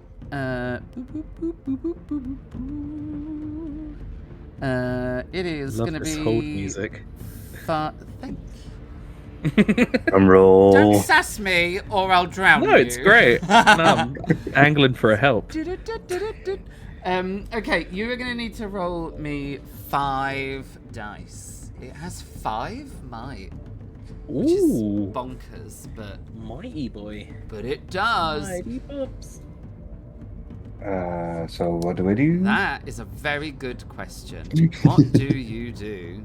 Can you just use the 5d6. Yeah, Command. so you can either use chat, so you can type into chat /5d /r R. space 5d6, Just the easiest way. and that will roll some dice. Ah. Huh? Oh, there was a space between your 5 and yeah. d6. So Oh, yeah, You want no space. no Yep. space, no worries, No space. no space. Just get the bad rolls out of the way. No space. Yeah. No space. There was an error with the formula. Cool. /R space 5d6 altogether. 5d6. There you go. Yeah. Okay. None of those are Well. successes. Maybe for you. So it comes swooping down. It comes swooping down at her, and it goes in to kind of attack, and it's not gonna hit. Okay, so the crow is now attacking her. She kind of waves her arm. She's holding the gun down at Jackdaw. She waves her arm at the crow. The crow is harrying her. She's waving her hand like it's a gnat. She's pointing the gun. You're having a terrifying dream. Terrible things are happening. Lily. Lily does drawing a weapon, because I've been reading the thing. There isn't drawing a weapon on here. Is that a fast or slow action, or is it just I part think of the it is in the attack? It is Fast. a fast action. It's the top of the list. Oh, I completely missed that. It was under Discord. I did the scrolly thing. See That's how fine. annoying it is? Yeah, I know. They built these scrolly bar things. Mm-hmm. Not the scrollies. The sass. The sass is it's beyond sass. I can sass myself. It's fine. Yeah. As the crow is busy distracting and being just a general pest. Crow, raven. God's sake, I keep calling it. I'm sorry, it's a raven. Much bigger, much better than a crow. Love them much better. Also a much bigger beak. Just generally a bigger bird. Lily's gonna go down and go to her holster, and she's just gonna pull the weapon out, and she's just gonna fire. One straight move, and she's gonna go for it. Shit, Lily Holster's in the house. Not even unholstering, just going. Just quit More like drawing it Lily out of wherever it hides. Yeah. Firing We don't- it as it comes up. We know no Billy the Kid, we know Lily the Lady. Lily Holster. Oh my god. Yeah, I'm We're sorry. gripped. We are You gripped. got this. I'm so pleased. I just literally need to roll. You the do have a use, don't I? hinder. Oh, good. 'Cause- If I press the Hooray. use button, will it just pop up? Oh, see, yes, it does. So, it's been such a long time since I've used this. Yes. Oh, be good to me, 120, please. Is it beautifully intricate, the gun? Is it like elegant? Oh, fuck.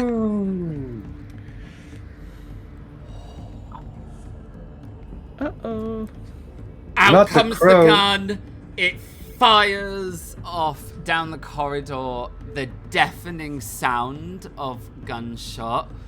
I imagine it stops everyone from doing whatever they're doing. Raven stops flapping about. Scuddy stops biting. Wrestling ceases. Like the whole corridor just goes deadpan silent. Quentin and James are still sleeping. Yeah, they're Still just sleeping. snoring We don't merrily mind. on the floor. And Lily is standing there, and in such a way that if you were to look at Lily right now, you would I fully meant to do believe that this was a warning shot. Absolutely. Not my friends, you bitch. My insides are so like, no, you wouldn't do this, but Lily's going, yes, I would. Yes! Blood for the blood god! I hate being conflicted against my own character. Elspeth is like, good. Like, she's like, Elsa's yes. like, yes! Kills them! Kill them all! Kill the spare! Quentin. Yes. You hear this creature say the word help. Mm-hmm. So this is so was Kelraw the name of the race. we'll call it species. Like the type of Vaesen, Yeah. When Lily was reading us the book, did she say how you could unchain them?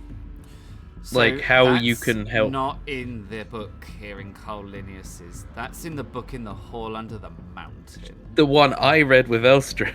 The one you read with Elstrad. Alright, do I know? Do you What to know? Well, we read the book, I don't know in this panicked situation. That is going to be a learning roll. Come on. And you have a help.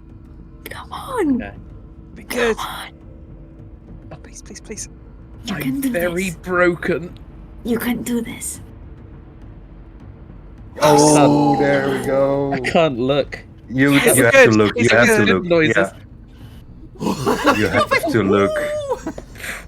You don't only know, you know every single detail. Oh! You just scratch them behind the ear right there. You scratched them behind the ear. Won their eye ridges Good as girl. well. Okay. Number one, Mm-hmm. you realise you realise two things very quickly. Number one, this is not like the dream you had before at all. Yep. This is entirely different. You get the impression from this dream and from what you know in the book that the Vaesen is not being controlled right now. Like, it was forced to put you to sleep, but it is not being controlled right now. Meaning, this dream is it. It's talking to you without anyone's outward influence. That also means that if this creature isn't exerting its will in the dream, you can exert yours too. I.e., you're not sinking into the sand.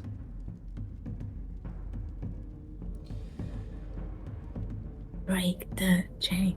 The last thing Break that you the realise is that you can free this Vaesen, but you cannot do it here. But if you get hold of the item the Vaesen is bound to, then you can control it, or let it control itself. Because it's bound to an item, you can let it have free will by letting it have it through the item, if that makes sense. To fully sever the two together, you need to be back at the Hall Under the Mountain. And the very last thing that you learn, you can wake up. The Vaesen only put you to sleep. It wasn't told to keep you here. Okay. Both of you can wake up. Nice. I will look at it and I'll say, I'll do everything I can to help you. We have a friend who is a Kelraw. No one should have to go through this. Do you know which one holds the item you're bound to? The Kelraw is going to reach behind it, pick up the chain, and then hold it in front of itself. Okay. Yeah.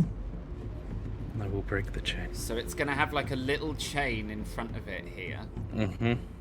Like a necklace.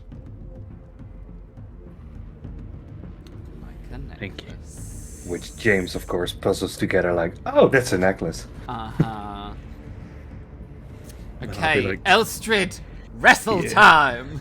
Yeah. It's James, WrestleMania! we can wake up.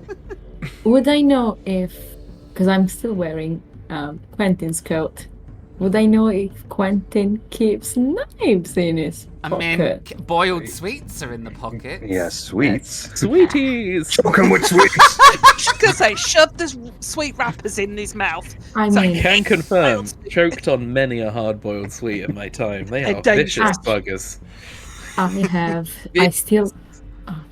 I still have the rope. Uh-huh. I'm gonna try to use the rope as a garrote kind of style. And I'm Ooh. gonna go towards Jacqueline saying, you release them or he dies, because this is an easy neck break. And I just see Scotty pulling at the rope as well, like. "Grr, grr." Oh, I'm not having the I'm best not night. like okay. She believes you. I need you to give me a. Oh gosh, what would this Right, be? today. What do we think? Let's think. I'm trying to persuade her. I mean, don't get me wrong, I'm just trying to hold the brother. Do a persuasion. You do have a hinder, but But I do I have advantage? kind of feel like maybe yes. I feel like yes because like in this particular situation, you have a rope around his neck and could break his neck. Lily has a gun. Like all of a sudden, the other twin is now outnumbered, almost. So yeah, I would give you an extra dice because Advantage. you're being assisted basically by everything around you.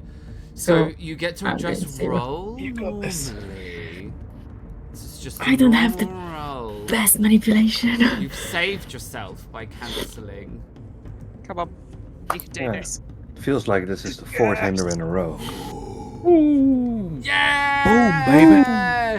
Boom. Nice! Okay, you are very convincing in this moment.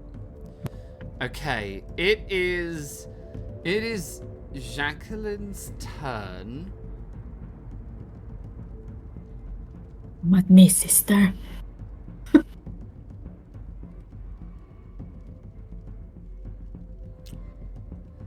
She is going to try and shoot you, Elstrid. Okay. Oh, shit. So, as horrific as it is, your persuasion is very persuasive. Okay. So she needs to shoot you. Can I try to stop- dodge? To stop you. Well, let me roll and we'll see. Oh, you My just roll kept might one be- of your actions, didn't you? My roll might be garbage.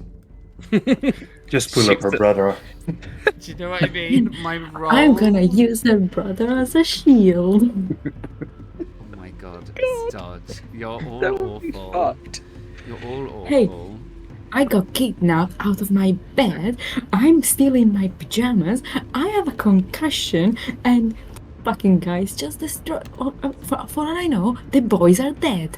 So Can I just say, I love that second on the list was I'm in my pajamas. I'm in And then my the boys are pajamas! Wow. Sorry. She It's- spent Oh yeah, the boys. spend Maybe. Oh, yeah. time round Lily. That's all it is. She's Also, getting the her cam- priorities right. don't get me wrong. It's not a question of priorities. It's just chronological order. Okay, I 100% am gonna hit you with this bullet. Like she I mean, is actually I- She still has a fast shoot action. you. I can dodge. So you need to do a dodge roll for your fast action. It is And an what is that? agility roll.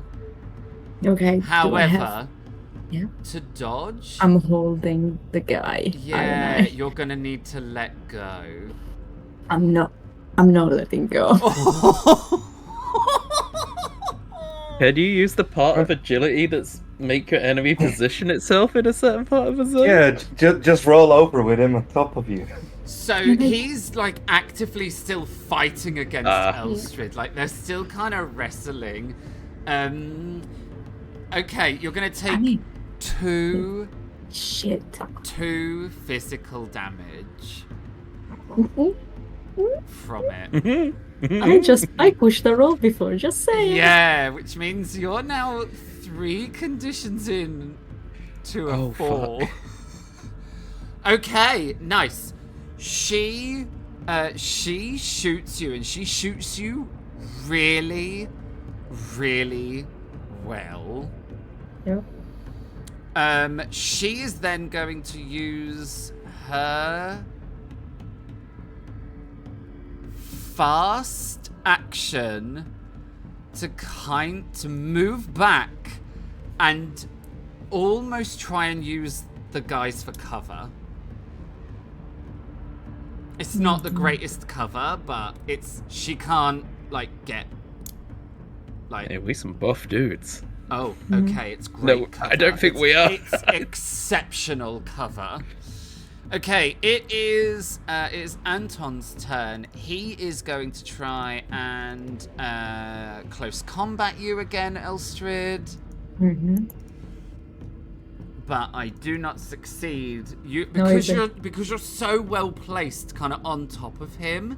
It's much harder for him to get at you. I'm full on knees in his back. No, you just got kind of. fucking shot. Yeah, Jackdaw. That's Just a weight flesh is- wound. That weight is heavier That than just normal gives weight. me strength. My iron count is risen. All right, Jackdaw. Uh,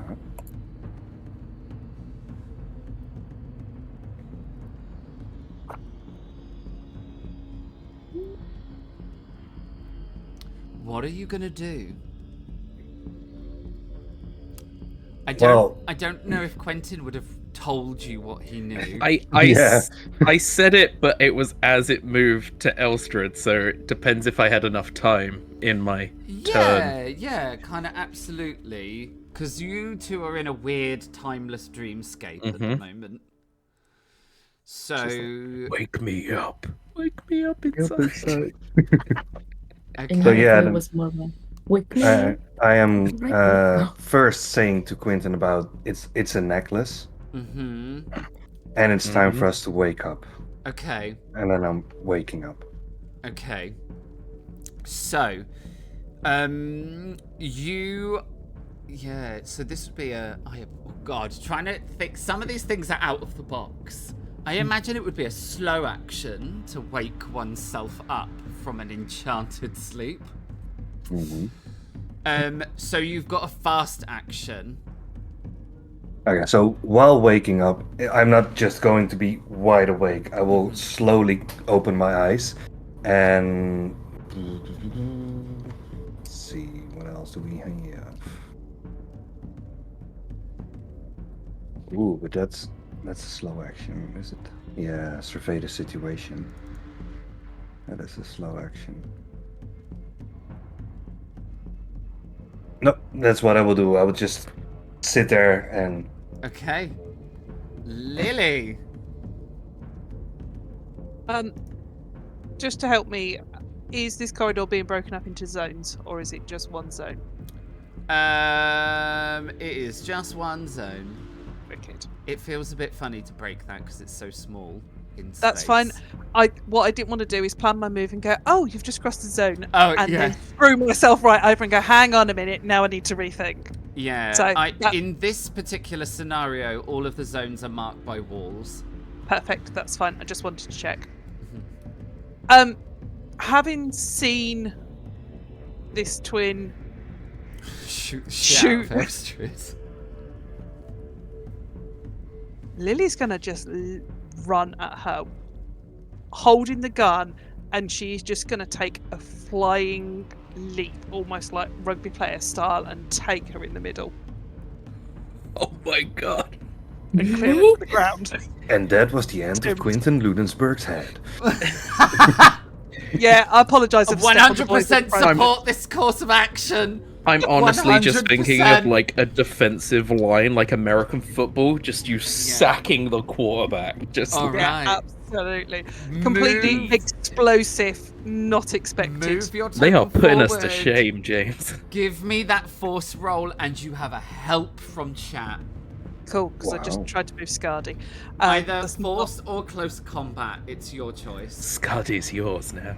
Scardy. Great. is mine. Scardy knows a new master. Excuse you? Force or close combat. Cool. Neither are any better than the other. That will have to do then. And it's a help, you It's a said. help. Please let this work. God, these dice are Come on. stressful. Oh! You kind of come running forward and you go to tackle this woman at exactly the same time as she kind of bobs down and like ducks behind behind the two guys. This is gonna turn into the coolest moment where Lily like runs forward, dives onto the ground, slides a little bit, and is now right in front of the female twin with her gun. You don't get her, but you've lined yourself up perfectly if you want to shoot the shit out of her. Or cheapy, yeah. Quentin, slow action, wake up. Mm-hmm. And then he will, if you've ever watched like old school wrestling, like when they think that the Undertaker is out and he just sits up, my fast action will just be to like get up. Just sit up. Okay, yeah, fast just sit up action. and stare at the twin. Okay, nice. Elstrid, you are wrestling one of the twins. I am still holding on. I'm kind of trying. Since, it's been that kind of night, the rope is still there, so I'm gonna try to choke him into unconsciousness. He's unconscious. That will be a close combat roll. Don't know if technically Scotty can help with this, so I'm gonna roll with that. Pull the rope. Okay, you have Just a like hinder. Joey was saying. Okay, can I actually use Scotty? It doesn't, because technically I have her, she's helping. I have generically a +3 with Don't that know for if close it's gonna- combat. I don't know if it's going to help you try and pull this rope to strangle someone. I think it's more. I think Dogs it's love more it. like. She just Full takes rope. one end, Scotty takes the other end. I think it's more like helping because like she will pull focus from Anton Yeah. than defending himself. So I will then more occasion to try to. Yeah, I think you've already got the rope around him. This one is definitely just a combat roll to see if you can pull hard enough on that rope and he isn't strong enough to pull it away from his throat. So No, Scardy. Let's just discuss the nuances of strangling. So it's a -1, right? Yeah, Hinder. -1 for your hinder. Ooh. Thanks, chat. I'm actually starting to think maybe I should start including people. Oh, You don't need no help. boys! Oh my god, in this moment, you like get your knee into right onto his spine and you just pull that rope backwards. I would like to make I would like to call the scene in Return of the Jedi where Leia is strangling Jabba, but it doesn't quite fit, but it feels right. And I technically am in very, undergarments. In an undergarment. Okay, We're in your slave Elstrad era. You strangle him and he goes limp. Whether that's unconscious or dead, we will find out later. I don't really care. That will give you a fast action, however, because you haven't used it. So he's down. Yes, he has gone limp. I'm gonna get up. Because Okay. I'm technically on the floor. Fast action, stand up. It is Jacqueline, and I'm so sorry, Quentin, but the way that you described the fact that you suddenly sat bolt upright, she's just gonna shoot you because out of surprise. Yeah, makes sense. You know what? I'd shoot me too. She's just gonna shoot you out of surprise. She is standing smack bang next to you, so she is actually going to get she isn't gonna get her bonus modifiers from the weapon. Well, fuckity-dee. The gun goes bang very loudly, and as you wake up, Quentin, there's a lot of pain all of a sudden. It's 2 physical damage. Yep. That twin is unconscious. James, it is your turn. You have all your actions fast and slow.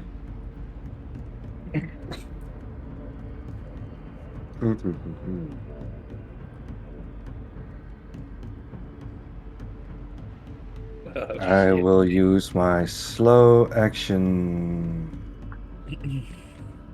No, fast action to stand up. Okay. And then. What do you want to do? Even if it doesn't seem to fit in an action. Yeah. I think I will try to persuade Jacqueline to put the gun down because it's now 3-1.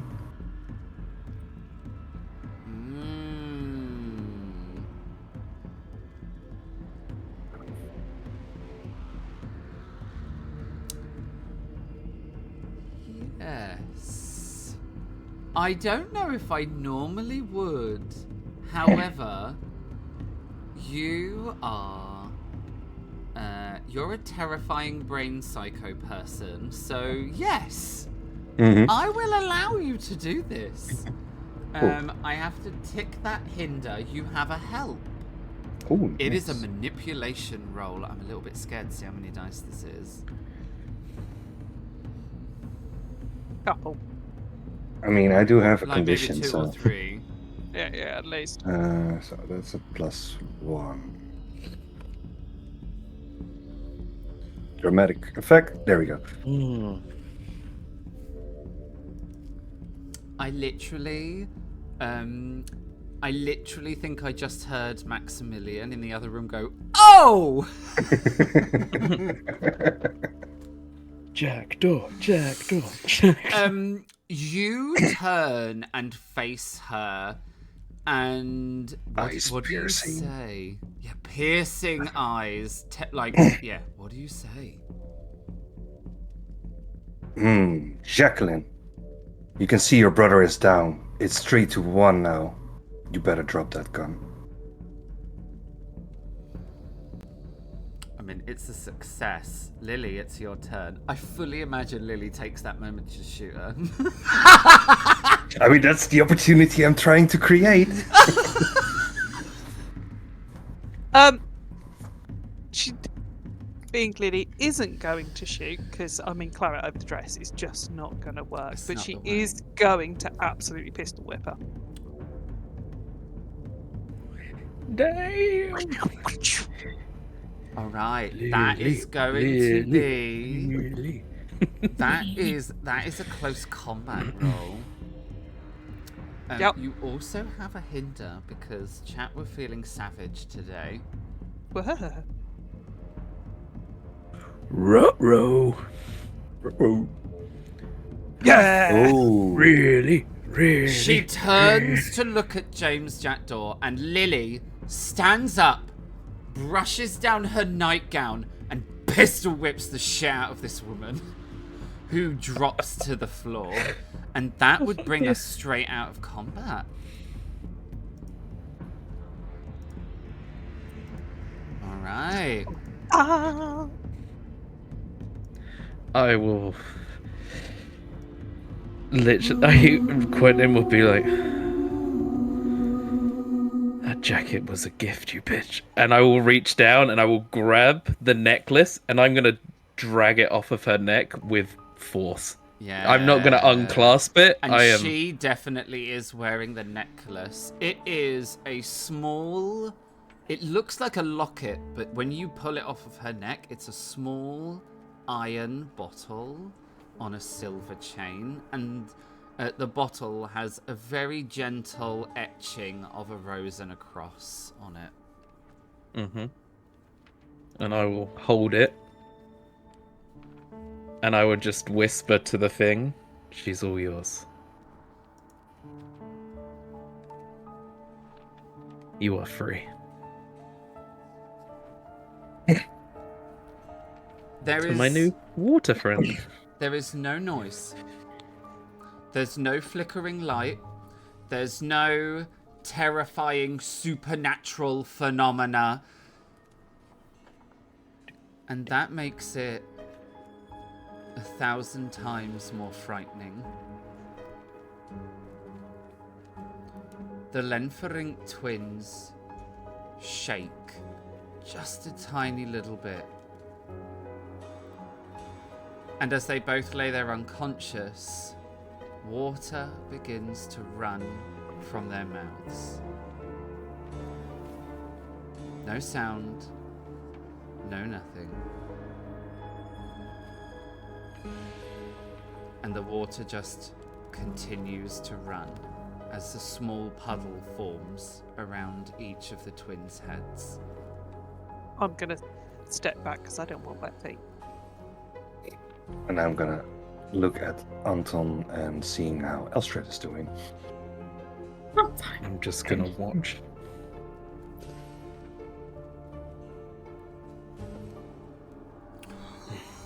Just gonna watch. Yeah, we're just gonna watch the silence.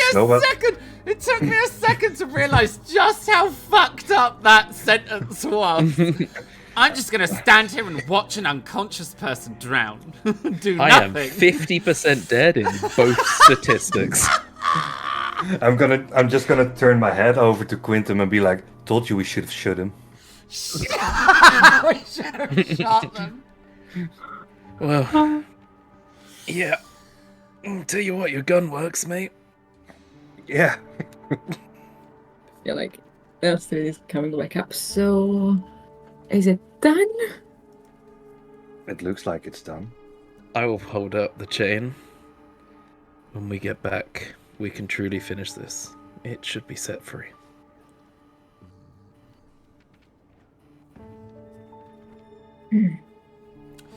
And then he probably just collapsed to the floor, just fucking... I'm gonna do like a little scene wipe. And do a few things all at once, or at least try to. Okay, little scene wipe. There, in the next few hours that follow, they go by in a whirlwind. A whirlwind of people, of questions, of interest, intrigue, drama. The four of you get caught up in this whirlwind, battered, exhausted, bruised, shot, and it goes by in a blur.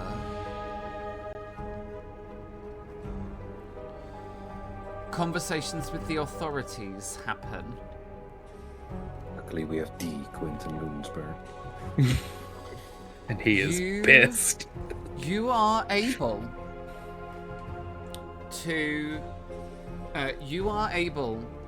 to have a conversation with the authorities with the diary that you found, etc., etc.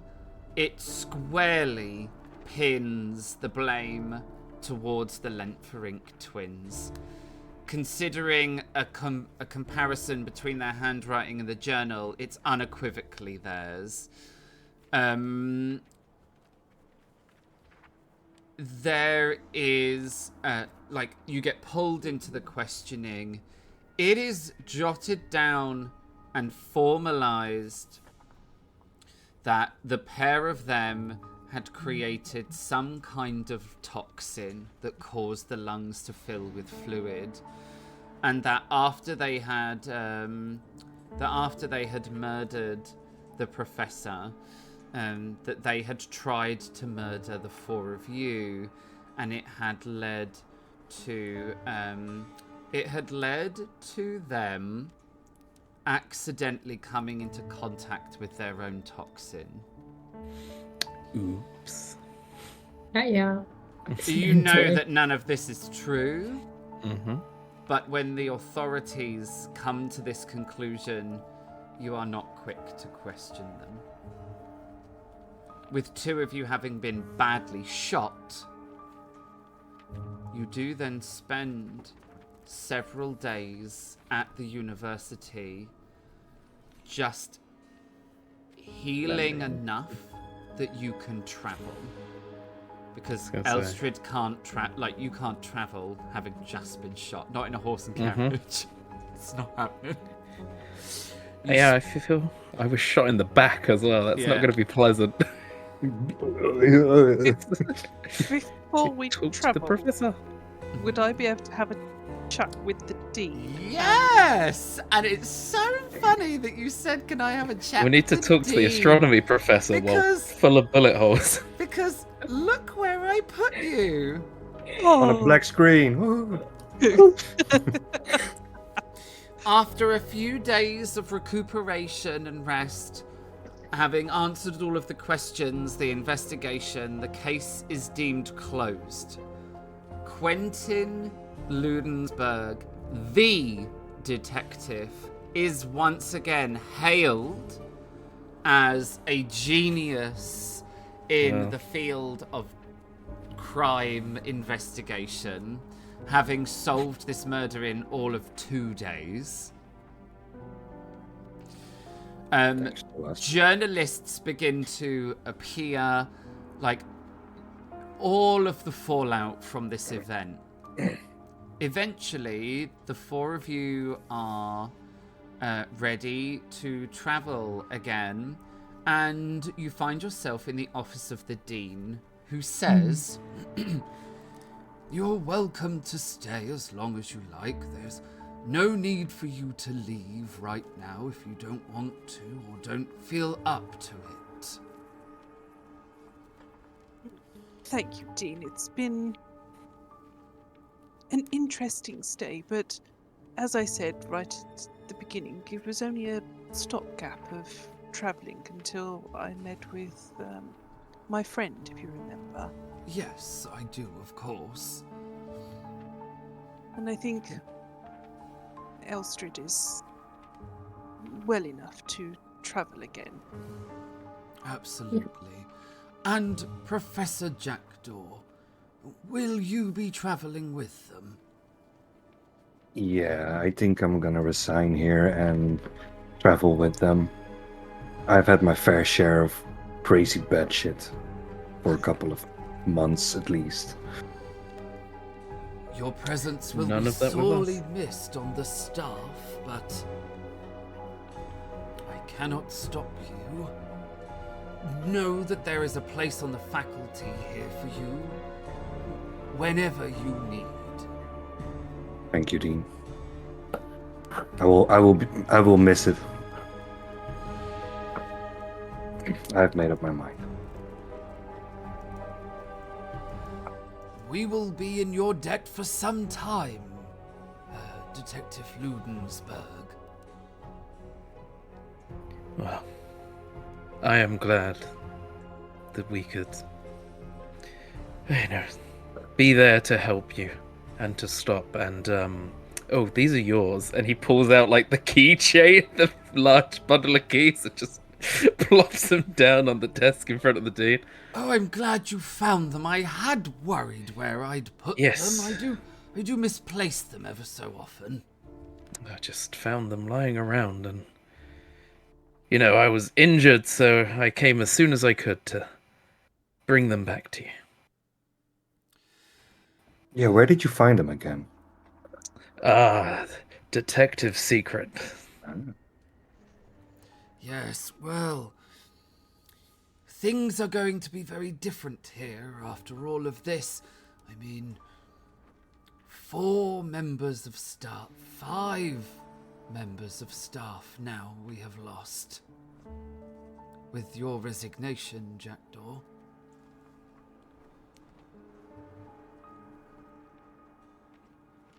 I am sure that you will find some new staff to refresh the faculty, and the students will come flooding back again now that they know that it is safe to do so. Ah, yes, of course, of course. This university has persisted for hundreds of years. It will continue. And as usual, I will put in good words to the people that I know so they can send their sons and daughters to this amazing establishment. Much appreciated as ever. I do Well. have one little favour to ask, though. Yes, about the. I can guarantee to you that the carriage that is coming is more than equipped to transport that beautiful mirror that you found in town. Thank you. What a It's wonderful purchase. Very unusual. absolutely, and I know it's so awkward because of the size of it, and I know the people that are moving it, your porters, they are being gentle with it, aren't I they? can assure you we have experts in the field of moving precious objects and delicate ones too. The university has a vault, you know. We do keep some You've very- put Karel and Freek on it. Yes. Yeah. Then Lily, you can rest assured with Karel and Freek on it. Good. I am eternally grateful. These things, when you buy anything like this, it just worries me so. Yes. Well, you can rest assured that the mirror will get there in one piece, and I'm sure your friend will be delighted by the wonderful gift. They will. They'll be so happy. So I can only thank you so much for a wonderful visit and your time in organising this shipment for me. It does mean so much. There's a knock on the door as you say that, and the door opens and a porter pokes their head in, and he says, "Sir, the carriage is here." And closes the door and he goes, your carriage has arrived. Then our time has come to an end, Dean. Well, for this visit, I do hope ever so to see you again. Detective Ludensberg. I have an offer to extend to you as well. Should you ever wish to go into teaching, you can always find yourself a job here. And if you would ever be interested in maybe doing some guest lectures on criminology, we would deeply appreciate your great insights in the field. I shall consider it greatly. Before we go, the man-made island, all I will suggest is it is interfering with the nature and beauty of this region. If you have any sway at all, I would assuage you to convince others that it is not a good idea to build. Nature does not like being disturbed. Yes, but what is nature but opportunities for us to take the reins and lead development? It'll bring a great prosperity to the region. James is gonna mumble under his breath, "Your downfall." It'll bring something, my good Dean. Well, It good day. sure will. Now, let's not keep your carriage waiting. You don't want to miss your connections. Of course. Yeah. Yeah. I thank you. And I will leave. And you just he just mutters the sight is a gift, it seems. Lily naturally offers her hand as leaving to be kissed, and then we'll turn. James will not. Did we have a chance to speak to the astronomy professor as we gently bled into our beds? Yeah, you probably did have the opportunity to speak with her, to kind of just tell her what had happened and things like that. You leave the dean's office and head through the entrance hall, past the giant statue and out to the water fountain. I will stop at the statue for a moment and just place my hand on it and be like, this was a great chapter of my life, and then follow suit. As you all step out to the carriage that awaits you and the water fountain, there is someone waiting for you. They have at their feet a trunk filled with luggage.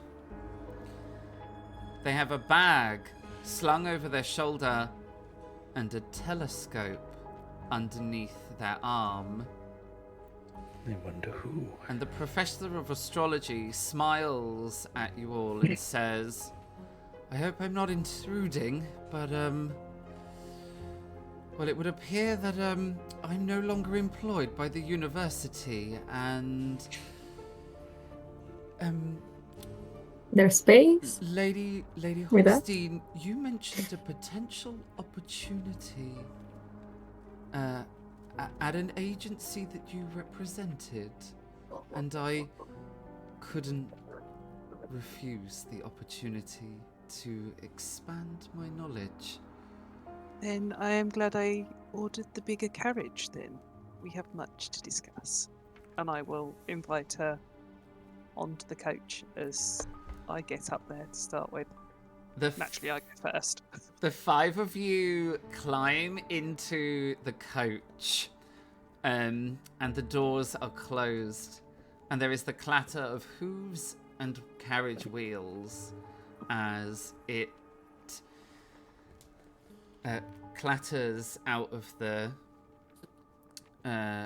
driveway, followed very swiftly after by another carriage.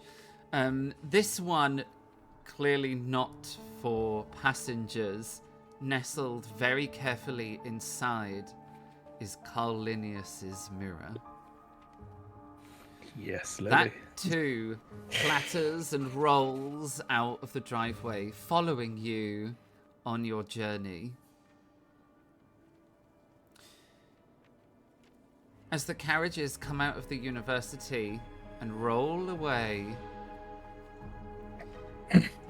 standing on the corner of the road, watching you leave, is a face that you recognize. Not that you pay any attention looking out of the windows or catch sight of them. It is the police investigator that took your testimony and filed the case notes. They stand and watch you leave before pulling their jacket closer against the breeze, their lapel lifting ever so slightly to reveal a small rose and cross pin. It falls back flat as they turn around and walk back into the city. All the information that you gave about the case under their control. And destined for oblivion. For the Rosencross are everywhere. And we pan out, revealing a town on the edge of the water. The water which now is slowly giving birth to one of the world's largest man-made islands ever to be created. And that is the end of chapter 7. Lily, Quentin needs your tailor information. He's currently got like a hole in the back of his jacket. He's got his finger through it like, oh man. This was Oh incredible, my god. guys. This was incredible. Joey as well. First chapter. Holy. Absolutely. Yeah, coming in hot. Coming in hot. Thank you. This was so exciting. This was such a different chapter to all the other ones we've run. It's always been a little bit of like a mystery and an ethical dilemma. No, this one was like full... this one was full trap. With some real interesting tension. Spooky shit. This was great. But then again, you've never found out if I'm truly to be trusted. Don't you fucking dare, boy. Of course. What an incredible White chapter. stripes. An incredible chapter. Oh my shit. Right, well, this is the bit where we say thank you to our incredible cast. Please, please, please give it up for our incredible Chapter 7 cast. Featuring our newest member of the society, Joey Stitched. You're gonna go first, Joey. Who are you? Who did you play? Where can we find you? What do you want to say? Well, I'm Joey Stitched. I've played James Jackdaw, the maybe secret agent of the Rose and Crust. You can find me on Twitch, and the link is in the chat.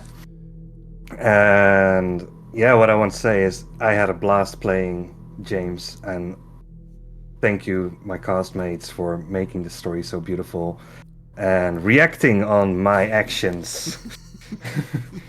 Like pushing a roll when I disappear. I mean, that is literally, that's team love for you right there, wasn't it? And yeah, thank you, Luke, for telling this story so great and giving me the opportunity to play it like this. You're very welcome. And thank you for the chat, for all those lovely hinders. Absolutely. Let's go round the board. I'm going to save you till last, Quentin, because you had homework. I did. Lily, who are you? Who did you play? Where can we find you? What do you want to say? Yeah, I am Charlie. I have played Lily Holstein Romanoff, the socialite, or Lily Holster, depending on how people wish to remember me. You sometimes find me streaming with Mutinous Mikey and Dapper David on occasions, and here on occasions. Yeah, I have absolutely had a blast this chapter. It's been such good fun. I have sassed all the way through this and have loved every minute. Lily gets worse. But I have a such great fun. opportunity to redress Quentin now. But I have so much fun in doing it. So as usual, the apology comes out. I'm sorry, but I'm not at the same time. I've loved it. Yeah, I just want to thank you guys for giving me those opportunities in which to throw sass in all directions. If it wasn't for you setting the place up for me, I wouldn't be able to do it. I thank Luke as well for his amazing DMing here. It's, as usual, a pleasure dealing with it. And You're all yeah, very kind. sass from chat as well also helps. Love that too. So yeah, after all that, thank you so much. I'm still on an amazing adrenaline rush, and I know that I'm going to have to come down at some point soon. I know, right? I know that feeling. Elstrand, who are you? Who did you play? Where can we find you? What do you want to say? Well, hi, I am Sarah and I played Elstrand. You can find me on Instagram as speak.craft, spik.craft, or you can check the chat. I wanted to thank, obviously, my castmate. It was great playing with you. It was a great chapter. It was a great episodes. And obviously, I want to thank Luke. It was a great story. Thanks for telling it and for letting us play it. Also, thanks to the crew behind the scene. We couldn't do this without you. And thanks the chat. Because as usual, with the helps and just the helps. Just the helps, nothing else. Just the helps. Yep. Yeah, then I think that's it. Alright, drum roll please everybody as we turn to the Quentin Ludensberg, who last week nearly fucking killed me with the cold side of the pillow. Well, you sure made up for it tonight. Like shooting me in the back. But yeah. What are true friends for, right? If not shooting each other in the back. I mean, there is a lot of truth there. And yeah, just thank you to everyone. Thank you everyone who watched, especially those that stayed after the raid. It means a lot to have that many people come out to watch us play our spooky and silly little show that devolves into Scooby-Doo and singing and debating how you would strangle someone with the help of a dog. You can find me on the cold side of the pillow. Yes, you can For indeed. And I spooky shit. Did set myself up, but yeah, it's been incredible playing with you all again. Especially, obviously, not really played with Charlie or Joey before. Me and Sarah go way back to a multi-year campaign of D&D run by the GM. And this is just as wonderful, just as mindfucky, and incredible. But yes, the homework. I did say that I would create a haiku for this week, last week, because I'm an idiot. And because I don't like to do things by half measure, I also, and if the spirit of the bard is watching, I apologize, may have brutalized the 18th sonnet to TTRPGs as well. I'm gonna drop out here, by the way. Okay. You can leave. Everyone can go. But the viewers went down. Oh, it's 0? It's -5? -5, yeah. And yeah, I've never written a haiku before, so enjoy. English is definitely my strong suit, so I definitely used syllable calculators, but it could still be wrong. So we have the noir detective. Luke, you're muted. Saves all the souls he can now. The scales won't balance. I forgot that I forgot the haikus just end really suddenly. I was like, yes. 575. 575. That is great. That was a good one. So many. I love it. Oh, I love the good Thank haiku. you. Beautiful. Oh, now you have set yourself up for a career of this, you know now. From now, every time we ask you the who questions, we're expecting something truly artistic. Just recap each chapter in a haiku.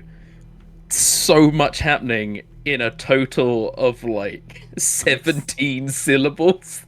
It's fucking tough. I'm taking a note that for the next chapter you're in, you'll recap via haiku. Oh god. Oh god. Alright. And then let's go. Let's get this over with. Shall I compare thee to a d6 dice? Thou art more caring and less fickle. Rough rolls doth shaketh the dreams of the player, and the successes hath all too rare occurrence. Sometime you fail a roll of 13, but pass with a roll of 2.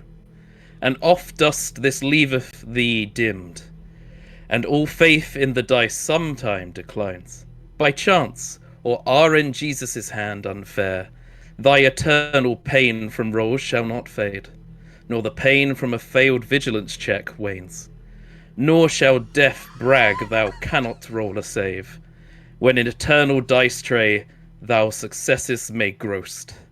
Nay matter, if to be true the dice was told to rolleth well, I rolleth like of Will Wheaton.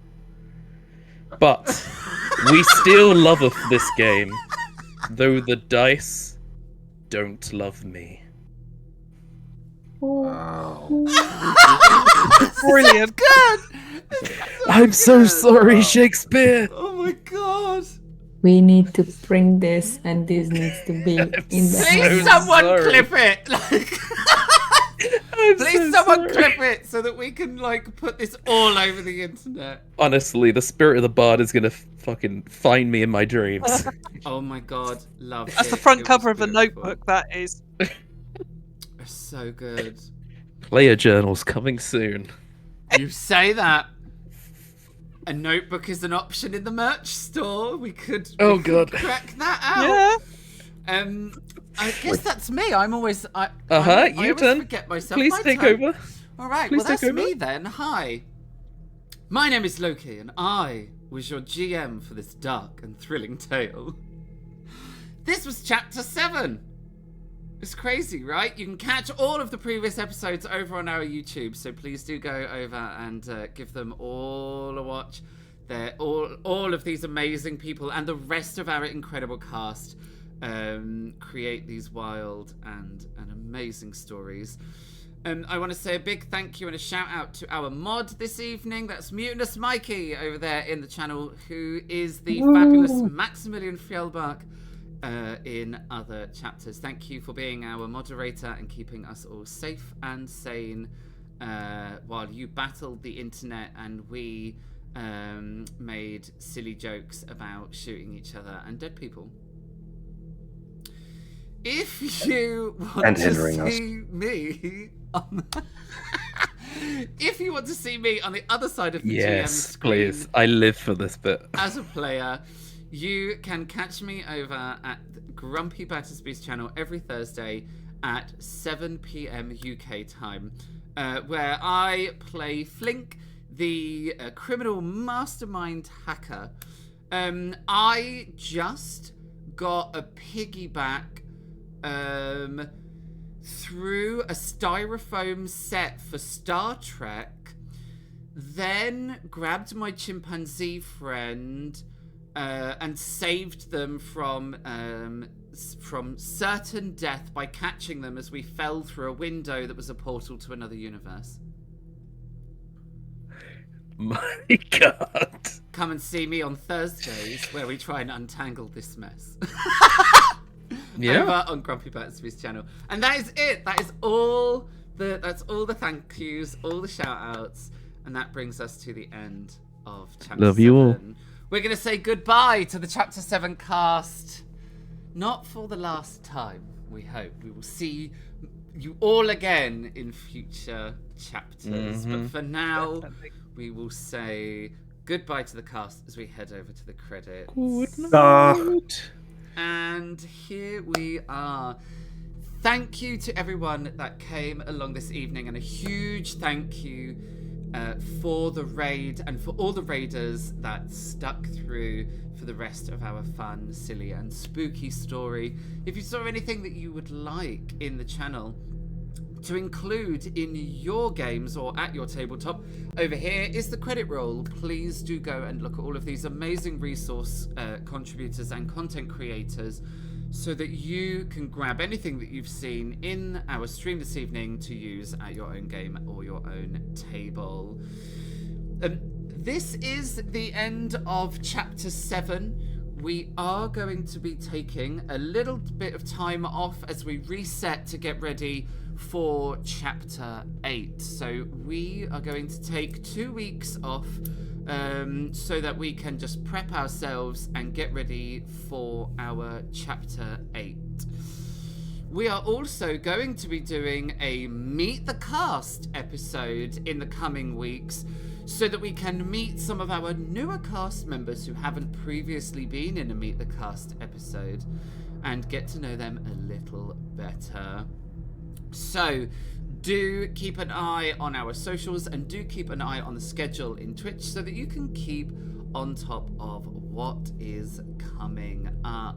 But for now, it is time for us to find a raid. So, /raid. Lelling. Lovely. We're going to head over to Lelling. Mod, what is... Oh, more Vampire the Masquerade. Fabulous. We are going to raid over to Lelling, who is playing Vampire the Masquerade. I'm just going to hit that, lock that in. There you go. And while we just wait for that to set itself up, and before I kick you all over, I'm just going to say one last thank you to all of our incredible viewers who came along this evening. We absolutely adore playing tabletop roleplay games. That is what this huge group of people are, and that is what we are about. But we share this on Twitch for you guys and for all of your enjoyment. So really and truly, without our viewers, the society would not exist. So thank you to everyone that came along this evening. Thank you to all the subscribers who subscribed this evening, and thank you to all of our new followers. We really appreciate it very, very much. And we look forward to seeing you again here at the Society. But for now, I'm going to say farewell as we raid out